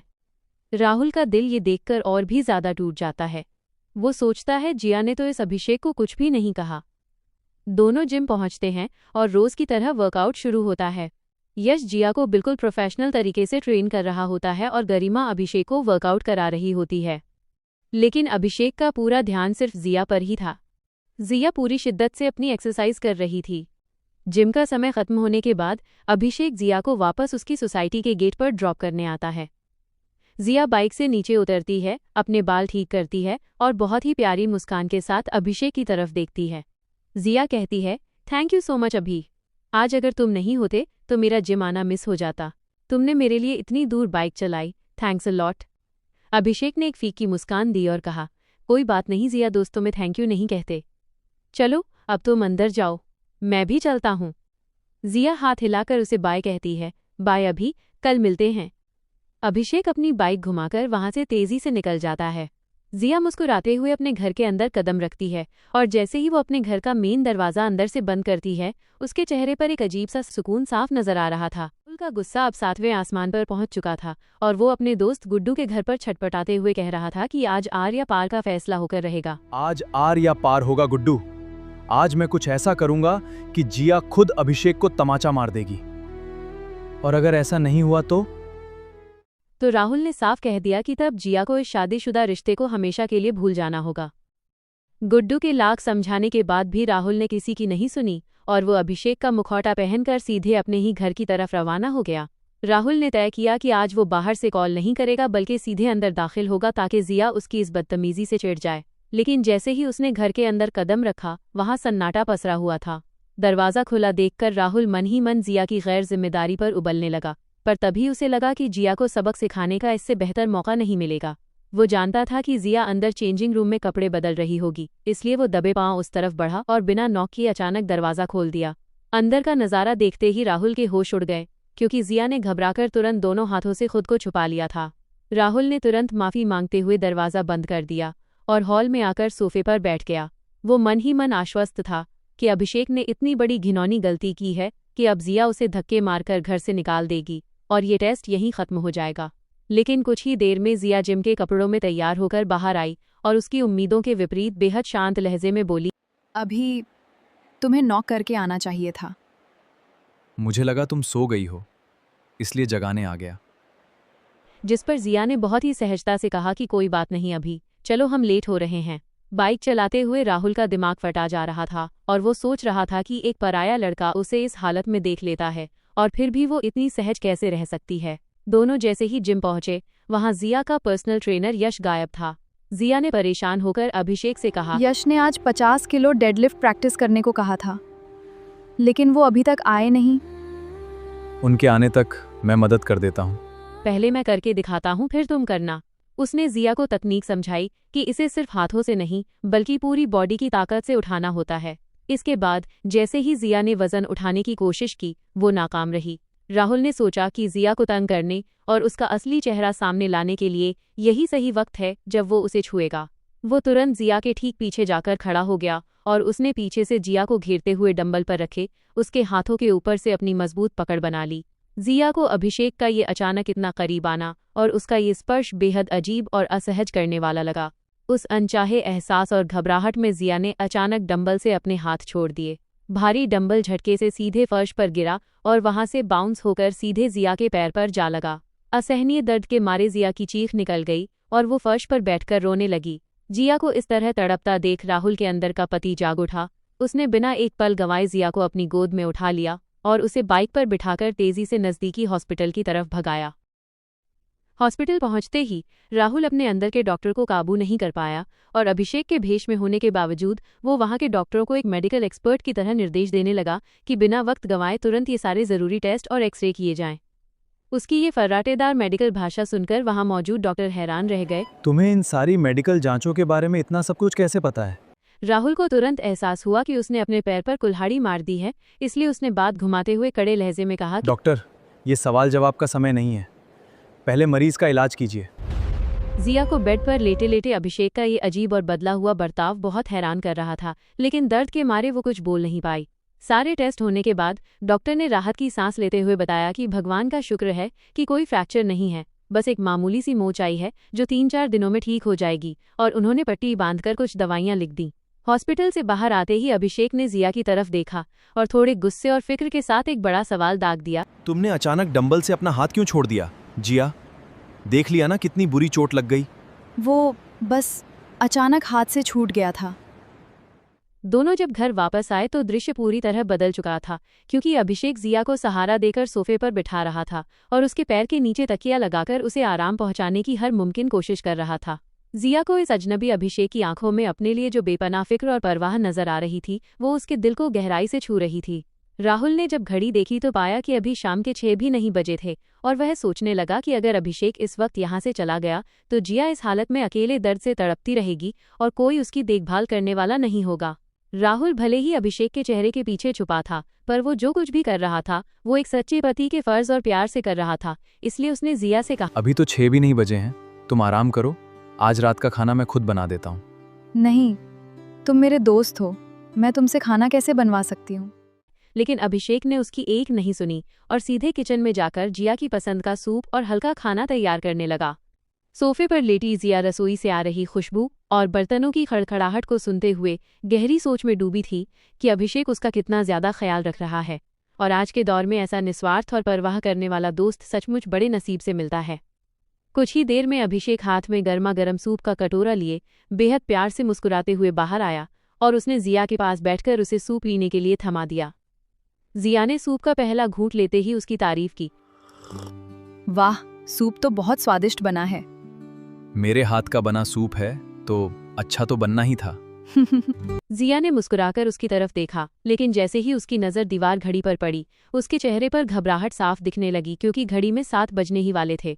जिया ने तुरंत सूप का कटोरा साइड में रखा और बेहद संकोच और डर के साथ सीधे मुद्दे पर आते हुए कहा, प्लीज अब तुम अपने घर जाओ, 7 बजने वाले हैं। अगर राहुल ने तुम्हें यहाँ देख लिया तो बहुत बड़ी मुश्किल हो जाएगी। राहुल ने अभिषेक के मुखौटे के पीछे से अपनी पत्नी के चेहरे पर उस डर और वफादारी की झलक को देखा तो उसके होठों पर एक गहरी और तसल्ली भरी मुस्कान आ गई। उसने खड़े होकर बड़े प्यार से जिया से कहा, तुम बिल्कुल चिंता मत करो जिया, मैं अब चलता हूँ।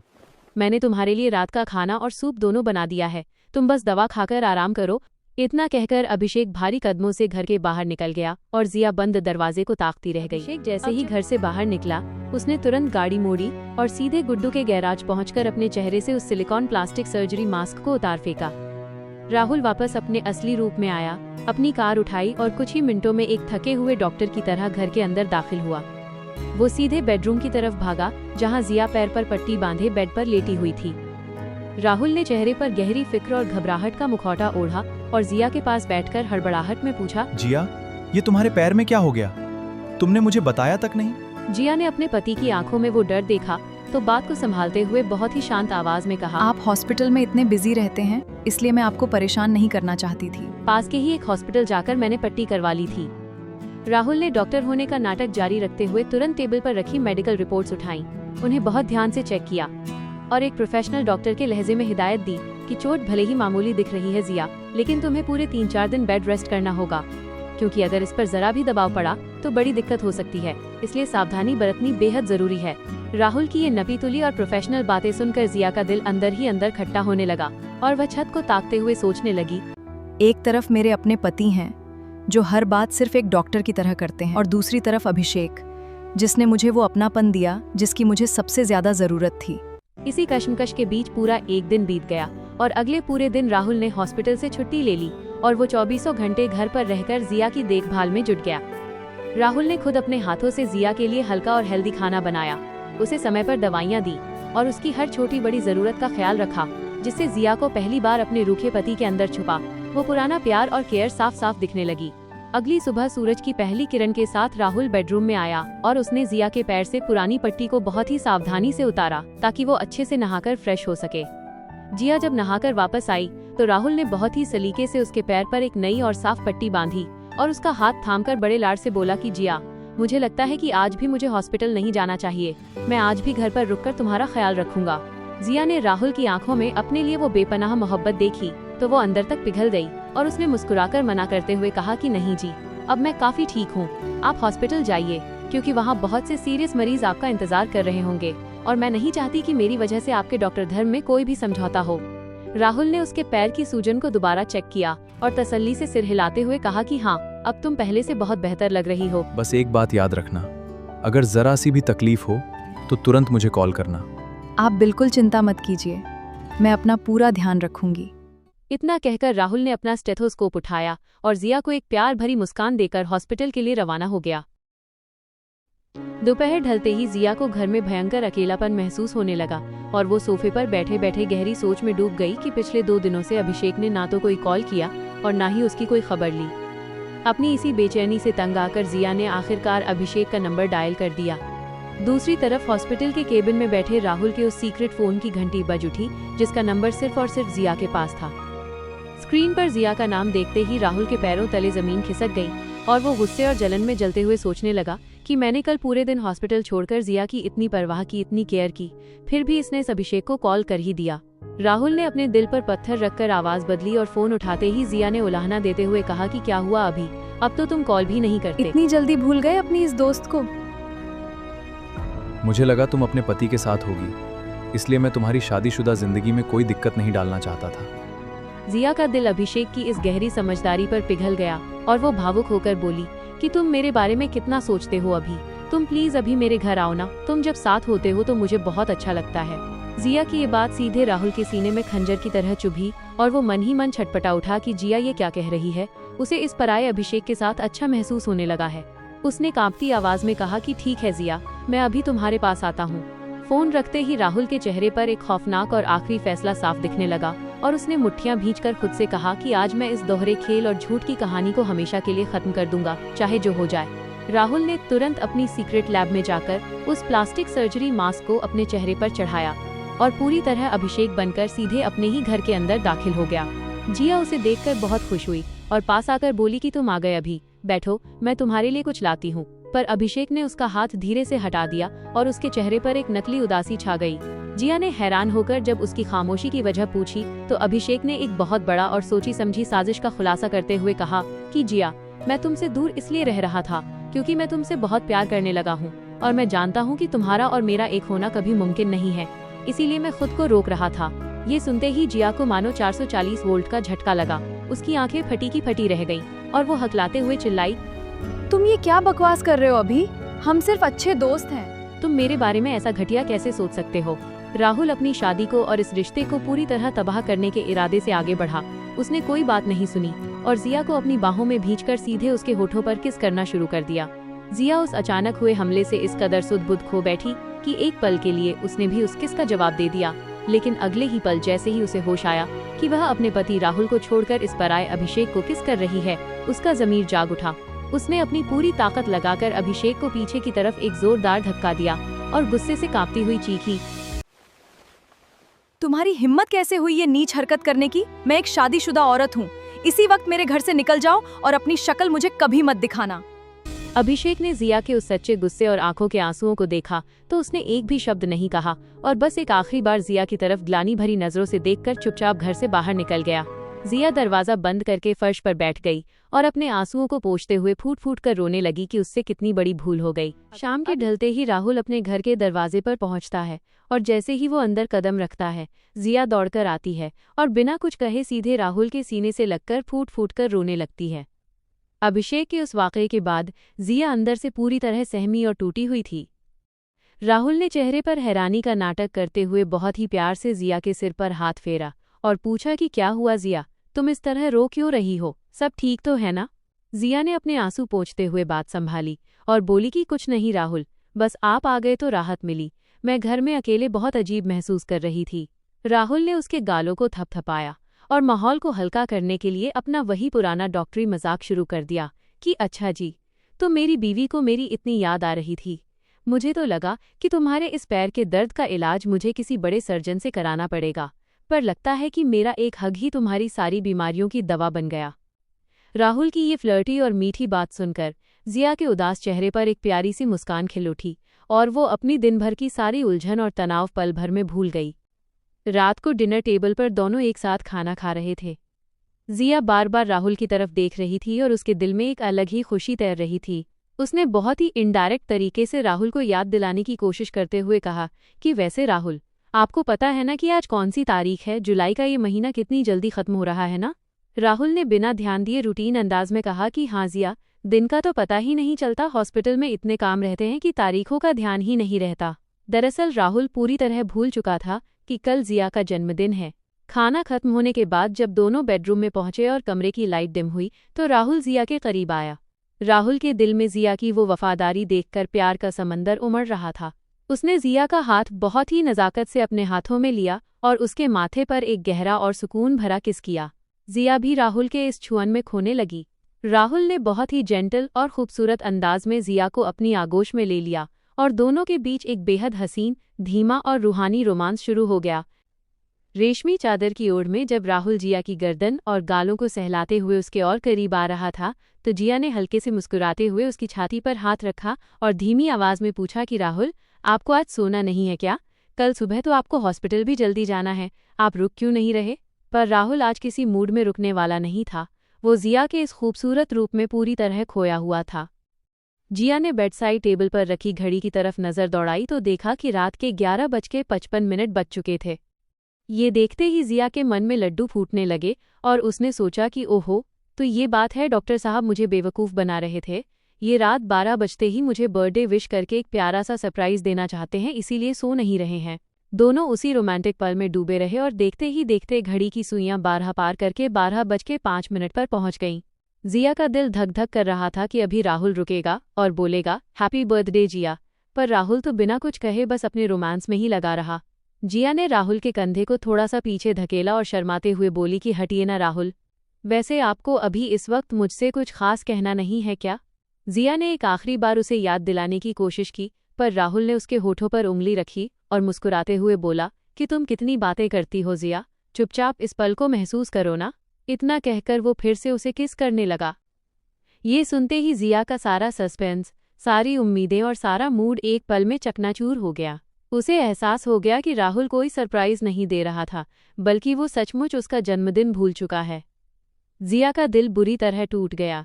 गुस्सा और निराशा उसके चेहरे पर साफ दिखने लगी। उसने अपनी पूरी ताकत लगाकर राहुल को पीछे धक्का दिया और चिढ़कर बोली कि हटिए राहुल, मेरा अब कोई मूड नहीं है, मुझे अभी सोना है, प्लीज़ परेशान मत कीजिए। जिया ने झटके से अपनी पीठ राहुल की तरफ मोड़ी, चादर अपने ऊपर खींची और दूसरी तरफ मुंह करके चुपचाप लेट गई, जबकि राहुल बेडरूम के सन्नाटे में हैरान होकर सोचता रह गया कि आखिर अचानक जिया का मूड इतना खराब क्यों हो गया। अगली सुबह जिया की आंखें खुलती हैं तो उसके दिल में एक छोटी सी उम्मीद अब भी बाकी थी कि शायद जागते ही राहुल उसे प्यार से गले लगाकर जन्मदिन की बधाई देगा। लेकिन राहुल का बर्ताव बिल्कुल आम दिनों जैसा ही था। उसने बेहद सादगी से जिया को गुड मॉर्निंग कहा, फ्रेश हुआ और फिर दोनों ने साथ बैठकर कॉफ़ी पी और नाश्ता किया। इसके बाद राहुल अपनी डॉक्टर की यूनिफॉर्म पहनकर हॉस्पिटल जाने के लिए तैयार होने लगा। जिया से रहा नहीं गया, वो राहुल के पास आई और बहुत ही उम्मीद भरी नज़रों से देखते हुए बोली कि सुनिए ना, आज हॉस्पिटल मत जाइए, कहीं बाहर घूमने चलते हैं ना। पर राहुल ने घड़ी की तरफ देखते हुए कहा कि नहीं जिया, आज मेरा जाना बहुत ज़रूरी है, क्योंकि आज मुझे एक बहुत ही क्रिटिकल ऑपरेशन करना है। यह सुनते ही जिया का दिल पूरी तरह टूट गया और उसकी बची कुची उम्मीद भी हवा में उड़ गई। राहुल के जाने के बाद घर का काम करते हुए जिया उदास मन से सोचने लगी कि पिछले साल भी वह उसका जन्मदिन भूल गया था। तब शाम को जिया ने खुद याद दिलाया था, तब जाकर वह उसे रेस्टोरेंट ले गया था, लेकिन इस बार वो कोई याद नहीं दिलाएगी, चाहे जो हो जाए। काम खत्म करने के बाद जिया बेडरूम में आई और उसका दिल आंसुओं से भर आया। वो सिसकते हुए सोचने लगी कि आज अगर अभिषेक उसके साथ होता तो कितना कुछ करता, उसका जन्मदिन कितने खास तरीके से मनाता। फिर उसने मन ही मन पूछा कि तुमने ऐसा क्यों किया अभी। अकेलापन और दुख इतना बढ़ गया कि जिया ने खुद पर से काबू खो दिया। उसने कांपते हाथों से अपना फ़ोन उठाया और ढेरों सवालों के साथ अभिषेक का नंबर मिला दिया, पर फ़ोन स्विच ऑफ आ रहा था। जिया तड़प उठी कि आज के दिन उसका फ़ोन स्विच ऑफ क्यों है। अभी तुम ऐसा नहीं कर सकते, आज मुझे तुम्हारी सबसे ज़्यादा ज़रूरत है। बहुत देर तक सोचने के बाद जिया ने फैसला किया कि अभिषेक ने बातों बातों में जिस गैराज का पता दिया था वो वहीं जाएगी, क्योंकि वो उसका अपना गैराज है तो वो ज़रूर वहीं मिलेगा। जिया ने अपनी स्कूटी निकाली और सीधे उस गैराज पर पहुंच गई। वो गैराज असल में राहुल के दोस्त गुड्डू का था। जिया को अचानक अपने गैराज में देखकर गुड्डू के होश उड़ गए और वो घबराकर सोचने लगा कि भाभी यहाँ कहीं कोई अनहोनी तो नहीं हो गई। गुड्डू तुरंत जिया के पास आया। जिया ने उसे पहले कभी नहीं देखा था, पर शादी में आने की वजह से गुड्डू को जिया का चेहरा अच्छी तरह याद था। उसने आगे बढ़कर पूछा कि क्या हुआ मैडम। जिया ने सीधे पूछा कि क्या ये अभिषेक का गैराज है। गुड्डू तुरंत समझ गया कि जिया यहाँ राहुल के दूसरे रूप अभिषेक को ढूंढते हुए आई है। गुड्डू ने तुरंत बात संभालते हुए कहा कि अभिषेक सर तो अभी किसी काम से बाहर गए हैं, आप बैठिए, आते ही होंगे। जिया ने परेशान होकर कहा कि उनका फ़ोन भी नहीं लग रहा है, तो गुड्डू ने मनगढ़ंत कहानी बनाते हुए कहा कि क्या बताएं मैडम, सर बहुत गुस्से वाले हैं। पता नहीं क्या हुआ था कि कल गुस्से में उन्होंने अपना फ़ोन ज़मीन पर पटक दिया और वो टूट गया। जिया को तुरंत लगा कि अभिषेक ने उसके साथ अपनी दोस्ती टूटने के गम में अपना फ़ोन तोड़ डाला है। गुड्डू ने कहा कि मैडम आप बैठिए, मैं आपके लिए चाय मंगवाता हूँ, सर आते ही होंगे। जिया को बिठाकर गुड्डू तेज़ी से गैराज के अंदर गया और उसने तुरंत राहुल को कॉल लगा दिया। गुड्डू ने घबराकर कहा कि राहुल गजब हो गया, भाभी यहाँ मेरे गैराज पर आई हुई हैं। ये सुनते ही राहुल का दिमाग सुन्न हो गया और वो चिल्लाया कि क्या, जिया तेरे गैराज में? पर क्यों? गुड्डू ने अपना सिर पीटते हुए कहा कि अरे अक्ल के दुश्मन, तूने अभिषेक बनकर जिया को मेरे गैराज को अपना बताकर एड्रेस दिया था ना, तो वो अभिषेक को ही ढूंढते हुए यहाँ आई है। राहुल को झटका लगा कि जिया उस अभिषेक के लिए उसके गैराज तक पहुँच गई। गुड्डू ने फटकार लगाते हुए कहा कि मैंने तुझे पहले ही कहा था कि ये सब मत कर, भाभी बहुत कोमल दिल की लड़की हैं, पर तू मेरी बात माना ही नहीं। अब बता क्या करूं? वो यहाँ बैठी हैं, उन्हें जाने को कह दूं? राहुल ने कुछ सेकंड गहरी सोच में बिताए और फिर भारी आवाज में कहा कि नहीं गुड्डू, उसे जाकर बोल कि अभिषेक आ रहा है। गुड्डू की आंखें फटी की फटी रह गईं और वो बोला कि क्या, पर तूने तो अभिषेक के कैरेक्टर को हमेशा के लिए खत्म कर दिया था ना। राहुल की आंखों में सस्पेंस की एक नई चमक आ गई और उसने कड़क आवाज में कहा कि नहीं गुड्डू, आखिरी चैप्टर अभी बाकी है। राहुल सीधे अपनी सीक्रेट लैब पहुंचा और बेहद भारी मन से खुद को फिर से अभिषेक के रूप में ट्रांसफॉर्म करने लगा।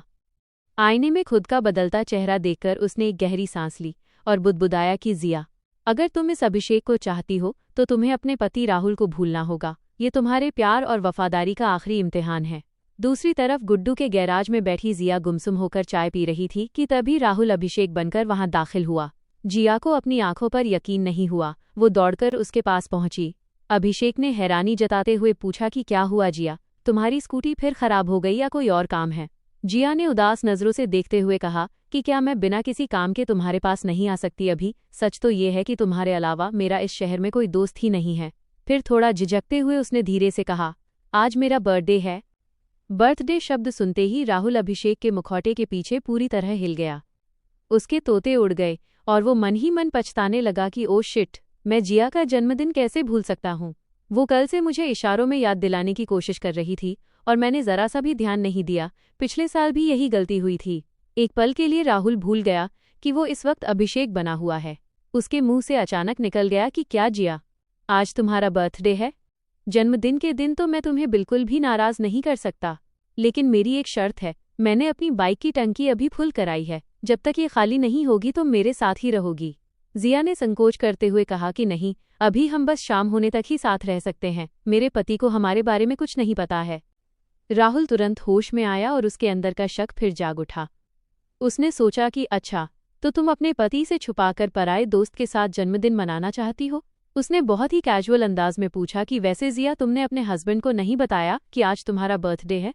जिया का चेहरा उतर गया और उसने दुख भरे लहजे में कहा कि क्यों बताऊं, अभी पिछले साल भी वो भूल गए थे। मैंने कल रात से कितनी कोशिश की कि उन्हें याद आ जाए, पर उन्हें तो कोई फर्क ही नहीं पड़ता। अभिषेक ने पति का बचाव करते हुए कहा कि अरे वो तो डॉक्टर हैं जिया, दिन में 100 मरीज देखते हैं। इतनी दिमागी टेंशन में इंसान अक्सर तारीखें भूल जाता है। जिया ने अचानक शक भरी नजरों से अभिषेक को देखा और चिढ़कर बोली कि तुम उनका साइड लेकर क्यों बोल रहे हो अभी? अगर तुम्हें मेरे साथ टाइम स्पेंड नहीं करना है तो साफ साफ कह दो, मैं चली जाती हूँ। अभिषेक ने अपनी बात संभालते हुए एक प्यारी सी मुस्कान दी और कहा कि तुम्हें पता है जिया, जब तुम गुस्से में आती हो ना तो तुम्हारी ये नाक एकदम लाल हो जाती है। ये सुनते ही जिया की सारी नाराजगी गायब हो गई और वो मुस्कुरा दी। दोनों बाइक पर सवार होकर निकल पड़े।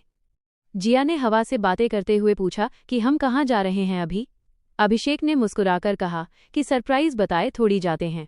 मंजिल पर पहुंचने से ठीक पहले अभिषेक ने बाइक रोकी। जिया के पूछने पर अभिषेक ने बाइक के लॉकेट से एक काली पट्टी निकाली और कहा कि अगर तुम उस जगह पहुंचने से पहले अपनी आंखों पर यह पट्टी बांध लो तो मुझे बहुत खुशी होगी। जिया ने बिना किसी सवाल के अपनी आंखों पर पट्टी बंधवा ली। उसी वक्त राहुल ने बहुत ही चालाकी से अपने फ़ोन से ब्लिंकिट पर एक केक ऑर्डर कर दिया। वे दोनों समंदर के खूबसूरत किनारे पर पहुंचे। अभिषेक ने पट्टी बंधी जिया का हाथ बहुत ही नज़ाकत से पकड़ा और उसे लहरों की आवाज़ की तरफ ले जाने लगा। जिया ने घबराते हुए पूछा, हम कहाँ पहुँच गए हैं, क्या मैं पट्टी खोलूं? अभिषेक ने जिया के ठीक पीछे जाकर धीरे से उसकी आंखों से पट्टी हटा दी।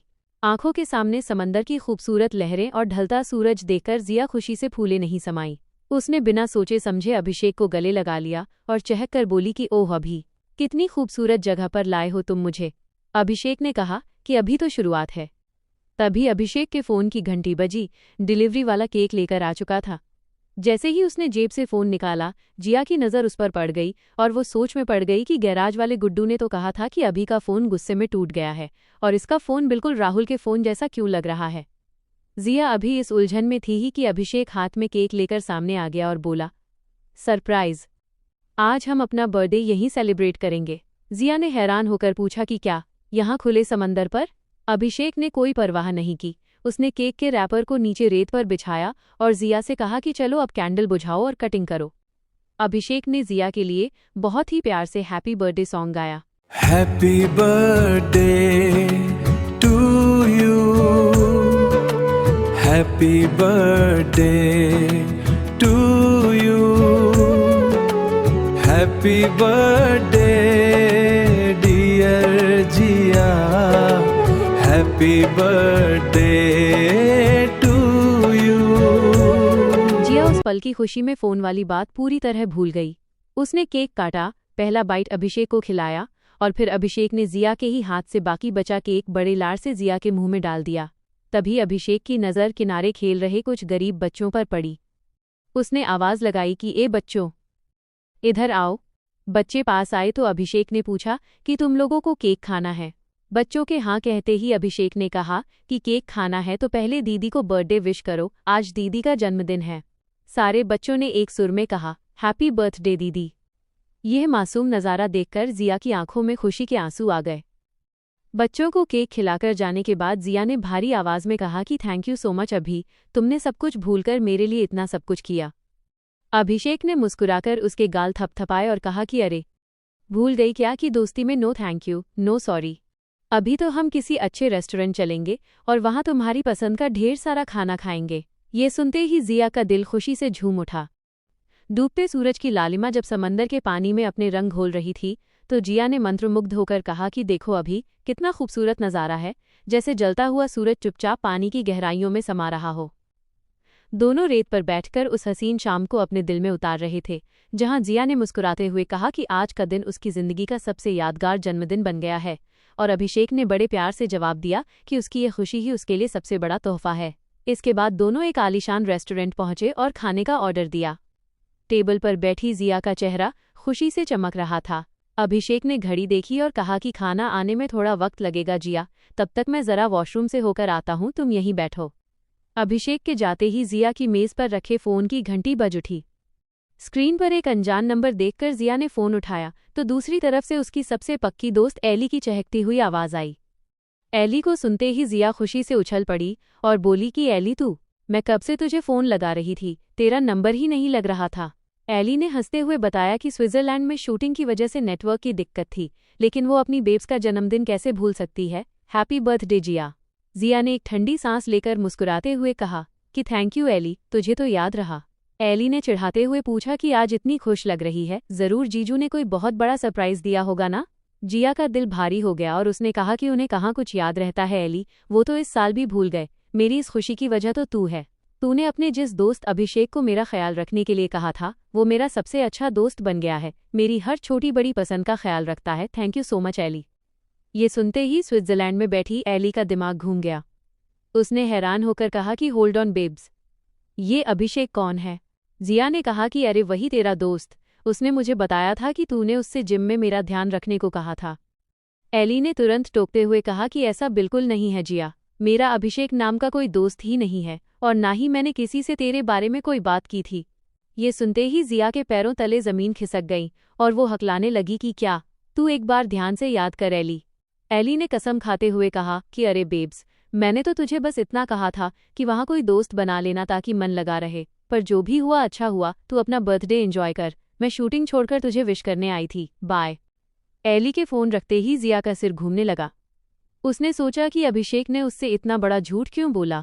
तभी उसके दिमाग में बिजली की तरह वो सारी कड़ियां जुड़ने लगीं। अभिषेक का वो फ़ोन जो टूट गया था पर फिर भी नया और बिल्कुल राहुल के फ़ोन जैसा दिख रहा था, उसकी चाल ढाल और उसकी वो जानी पहचानी आवाज़ जो हूबहू उसके पति राहुल से मिलती जुलती थी। तभी अभिषेक वॉशरूम से वापस आकर मुस्कुराते हुए टेबल पर बैठ गया। जिया ने अपनी आंखों की हलचल को छुपाया और अचानक एक बड़ा पासा फेंकते हुए बोली कि अभी मैंने सोचा है कि आज जब तक तुम्हारी बाइक की टंकी खाली नहीं हो जाती मैं तुम्हारे साथ ही रहूंगी। अभिषेक के तोते उड़ गए और वह घबराकर बोला कि अरे, पर तुम्हारा हस्बैंड, वो तो 7 बजे तक घर आ जाएंगे ना? जिया ने बहुत ही नॉर्मल चेहरा बनाकर अपना फ़ोन उठाया और बोली कि मैं अभी राहुल को फ़ोन करके बोल देती हूँ कि मुझे आने में देर होगी। अभिषेक का दिल गले को आ गया और वो हड़बड़ाकर जिया का हाथ रोकते हुए बोला कि नहीं जिया, वो अभी हॉस्पिटल में बिजी होंगे, बाद में फ़ोन कर लेना। लेकिन जिया ने उसकी एक न सुनी और जैसे ही उसने अपने पति राहुल का नंबर डायल किया, ठीक उसी पल अभिषेक की जेब में रखे उसी सीक्रेट फ़ोन की रिंगटोन बज उठी।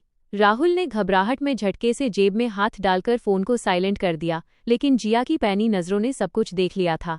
उस गूंजती रिंगटोन ने जिया के सारे शकों पर मोहर लगा दी थी कि इस अभिषेक के प्लास्टिक के चेहरे के पीछे कोई और नहीं बल्कि उसका अपना पति डॉक्टर राहुल है। तभी वेटर खाना लेकर आ गया। खाना खाते हुए जिया का दिल गुस्से, दर्द और नफरत से भर चुका था। उसने अपनी आंखों के आंसुओं को पीते हुए मन ही मन राहुल की तरफ देखा और सोचा कि राहुल, आपने मेरे साथ इतना बड़ा धोखा किया। अपनी ही शादीशुदा बीवी का टेस्ट लेने के लिए भेष बदलकर मेरे करीब आए और मुझे इस हद तक जलील किया। आपने मुझ पर इतना बड़ा शक किया। अब आप देखिए कि आपकी ये सीधी साधी बीवी आपके इस बनाए जाल में आपको कैसे फंसाती है और मैं क्या करती हूँ। डिनर खत्म होते ही जिया ने सीधे राहुल की आंखों में देखा और एक गहरा पासा फेंकते हुए बोली कि अभी चलो ना कोई होटल का कमरा लेते हैं, मुझे तुम्हारे साथ अकेले में कुछ वक्त बिताना है। ये सुनते ही राहुल के पैरों तले जमीन खिसक गई और वो कांपती आवाज में बोला कि ये तुम क्या कह रही हो जिया। पर जिया ने उसका हाथ थामकर कहा कि मैं बिल्कुल सही कह रही हूँ, हमें इस पल को खुलकर जीना चाहिए। राहुल अंदर से पूरी तरह टूट चुका था, पर अपनी ही बुनी साजिश का सच जानने के लिए उसने भारी मन से उसी होटल में एक कमरा बुक किया। जैसे ही दोनों कमरे के अंदर पहुंचे, जिया ने राहुल को बेड की तरफ ढकेला और अपने कपड़ों को ढीला करते हुए उसके ऊपर आ गई। दोनों के बीच एक बेहद अंतरंग और गहरा रोमांस शुरू हुआ, जहां जिया का हर एक स्पर्श राहुल के दिल में तीखे खंजर की तरह चुभ रहा था। राहुल उस धीमी रोशनी में मजबूरी और गम के आंसुओं को पीते हुए उस पलों में बहता चला गया। रोमांस खत्म होने के बाद राहुल पूरी तरह बिखर चुका था। वो करवट बदलकर सोचने लगा कि जिया, तुमने ये सब क्यों किया? हमारी पवित्र शादी को एक झटके में खत्म कर दिया। तभी जिया ने बहुत ही सुकून से अपना सिर राहुल के सीने पर रखा और बेहद प्यार भरे लहजे में बोली, थैंक यू राहुल, आपने मेरे जन्मदिन पर मेरे लिए इतना सब कुछ किया। राहुल नाम सुनते ही अभिषेक के रूप में लेटे राहुल के होश उड़ गए और वो हकलाते हुए बोला कि जिया, मैं तो अभिषेक हूँ। जिया ने बिना कुछ कहे धीरे से आगे बढ़कर उसके चेहरे से उस सिलिकॉन मास्क को खींचकर अलग कर दिया। मास्क हटते ही अंदर से डॉक्टर राहुल का रुआंसा चेहरा बाहर आ गया। राहुल ने मारे शर्म के अपना सिर नीचे झुका लिया और दबी आवाज में पूछा कि तुम्हें कब से पता था कि मैं ही अभिषेक हूँ? जिया की आंखों में आंसू आ गए और उसने कड़क आवाज में कहा कि मुझे सब पता था राहुल, और याद रखिएगा कि मैं आपको इस धोखे के लिए कभी माफ नहीं करूंगी। आपने अपनी ही बीवी का इम्तिहान लेने के लिए ऐसा घिनौना नाटक कैसे कर लिया? राहुल ने तड़पते हुए जिया के हाथ थामे और सफाई देते हुए कहा कि देखो जिया, जब से तुमने जिम जाना शुरू किया था तुम मुझसे दूर होने लगी थी। दोपहर को तुम्हारा आने वाला कॉल बंद हो गया था। मुझे लगा कि तुम्हारा दिल मुझसे भर गया है, इसीलिए मैं अभिषेक बनकर जिम आया। जिम में मुझे पता चला कि तुम कितनी सच्ची हो, लेकिन जब तुमने अभिषेक की तरफ दोस्ती का हाथ बढ़ाया तो मेरा शक यकीन में बदलने लगा और मैं बस देखना चाहता था कि तुम किस हद तक जा सकती हो। जिया ने तल्ख लहजे में कहा कि राहुल, आपने जो मेरे साथ किया उसका क्या? आप तो मेरी बॉडी से अट्रैक्ट ही नहीं होते थे। पिछले 2 सालों से आपने मुझे छुआ तक नहीं था। राहुल ने एक गहरी सांस ली, जिया को अपने करीब खींचा और बेहद दर्द भरी आवाज में कहा कि जिया, तुम्हें याद है 2 साल पहले तुम प्रेग्नेंट हुई थी और मुझे तुम्हारा अबॉर्शन कराना पड़ा था? जिया ने रोते हुए कहा कि हाँ, मुझे सब याद है। राहुल ने जिया के आंसू पोंछते हुए उस छुपे हुए सच का खुलासा किया कि जिया, तुम्हारी बॉडी में एक ऐसी मेडिकल कंडीशन है जिसकी वजह से तुम्हारी जान को खतरा था। गायनेकोलॉजिस्ट ने साफ कहा था कि अगर तुम दोबारा कंसीव करोगी तो तुम्हारी जान जा सकती है और इस कंडीशन को ठीक करने के लिए मुझे तुमसे शारीरिक दूरी बनानी पड़ी ताकि तुम्हारी रिकवरी हो सके। मैंने ये बात तुमसे इसलिए छुपाई ताकि तुम्हें ये सोचकर दुख न हो कि तुम कभी मां नहीं बन सकती। अपने पति के इस निस्वार्थ त्याग और बेपनाह प्यार का सच सुनते ही जिया का कलेजा कांप उठा। उसे अपनी बेवकूफ़ी और शक पर बेइंतहा पछतावा हुआ। उसने बिना एक पल गंवाए राहुल को अपनी बाहों में कसकर भींच लिया और फूट फूट कर रोते हुए माफ़ी मांगने लगी कि मुझे माफ़ कर दीजिए राहुल, मैंने आपके पावन प्यार को पहचाना नहीं और दूसरों की बातों में आ गई। राहुल ने मुस्कुराकर उसके माथे को चूमा और कहा कि मुझे तो मेरी वही पुरानी जिया पसंद है जो अपनी मर्जी का खाना बनाती है और मुझसे बेइंतहा प्यार करती है। कमरे की मध्यम रोशनी में दोनों एक दूसरे के गले लगकर सारे गिले शिकवे भूल गए और एक नए विश्वास के साथ इस हसीन मोड़ पर यह कहानी हमेशा के लिए पूरी हो गई। शक का एक छोटा सा तिनका भी सबसे खूबसूरत रिश्ते की नींव हिला सकता है, पर जहां सच्चा प्यार और त्याग हो वहां कोई भी गलतफहमी ज्यादा देर तक टिक नहीं सकती।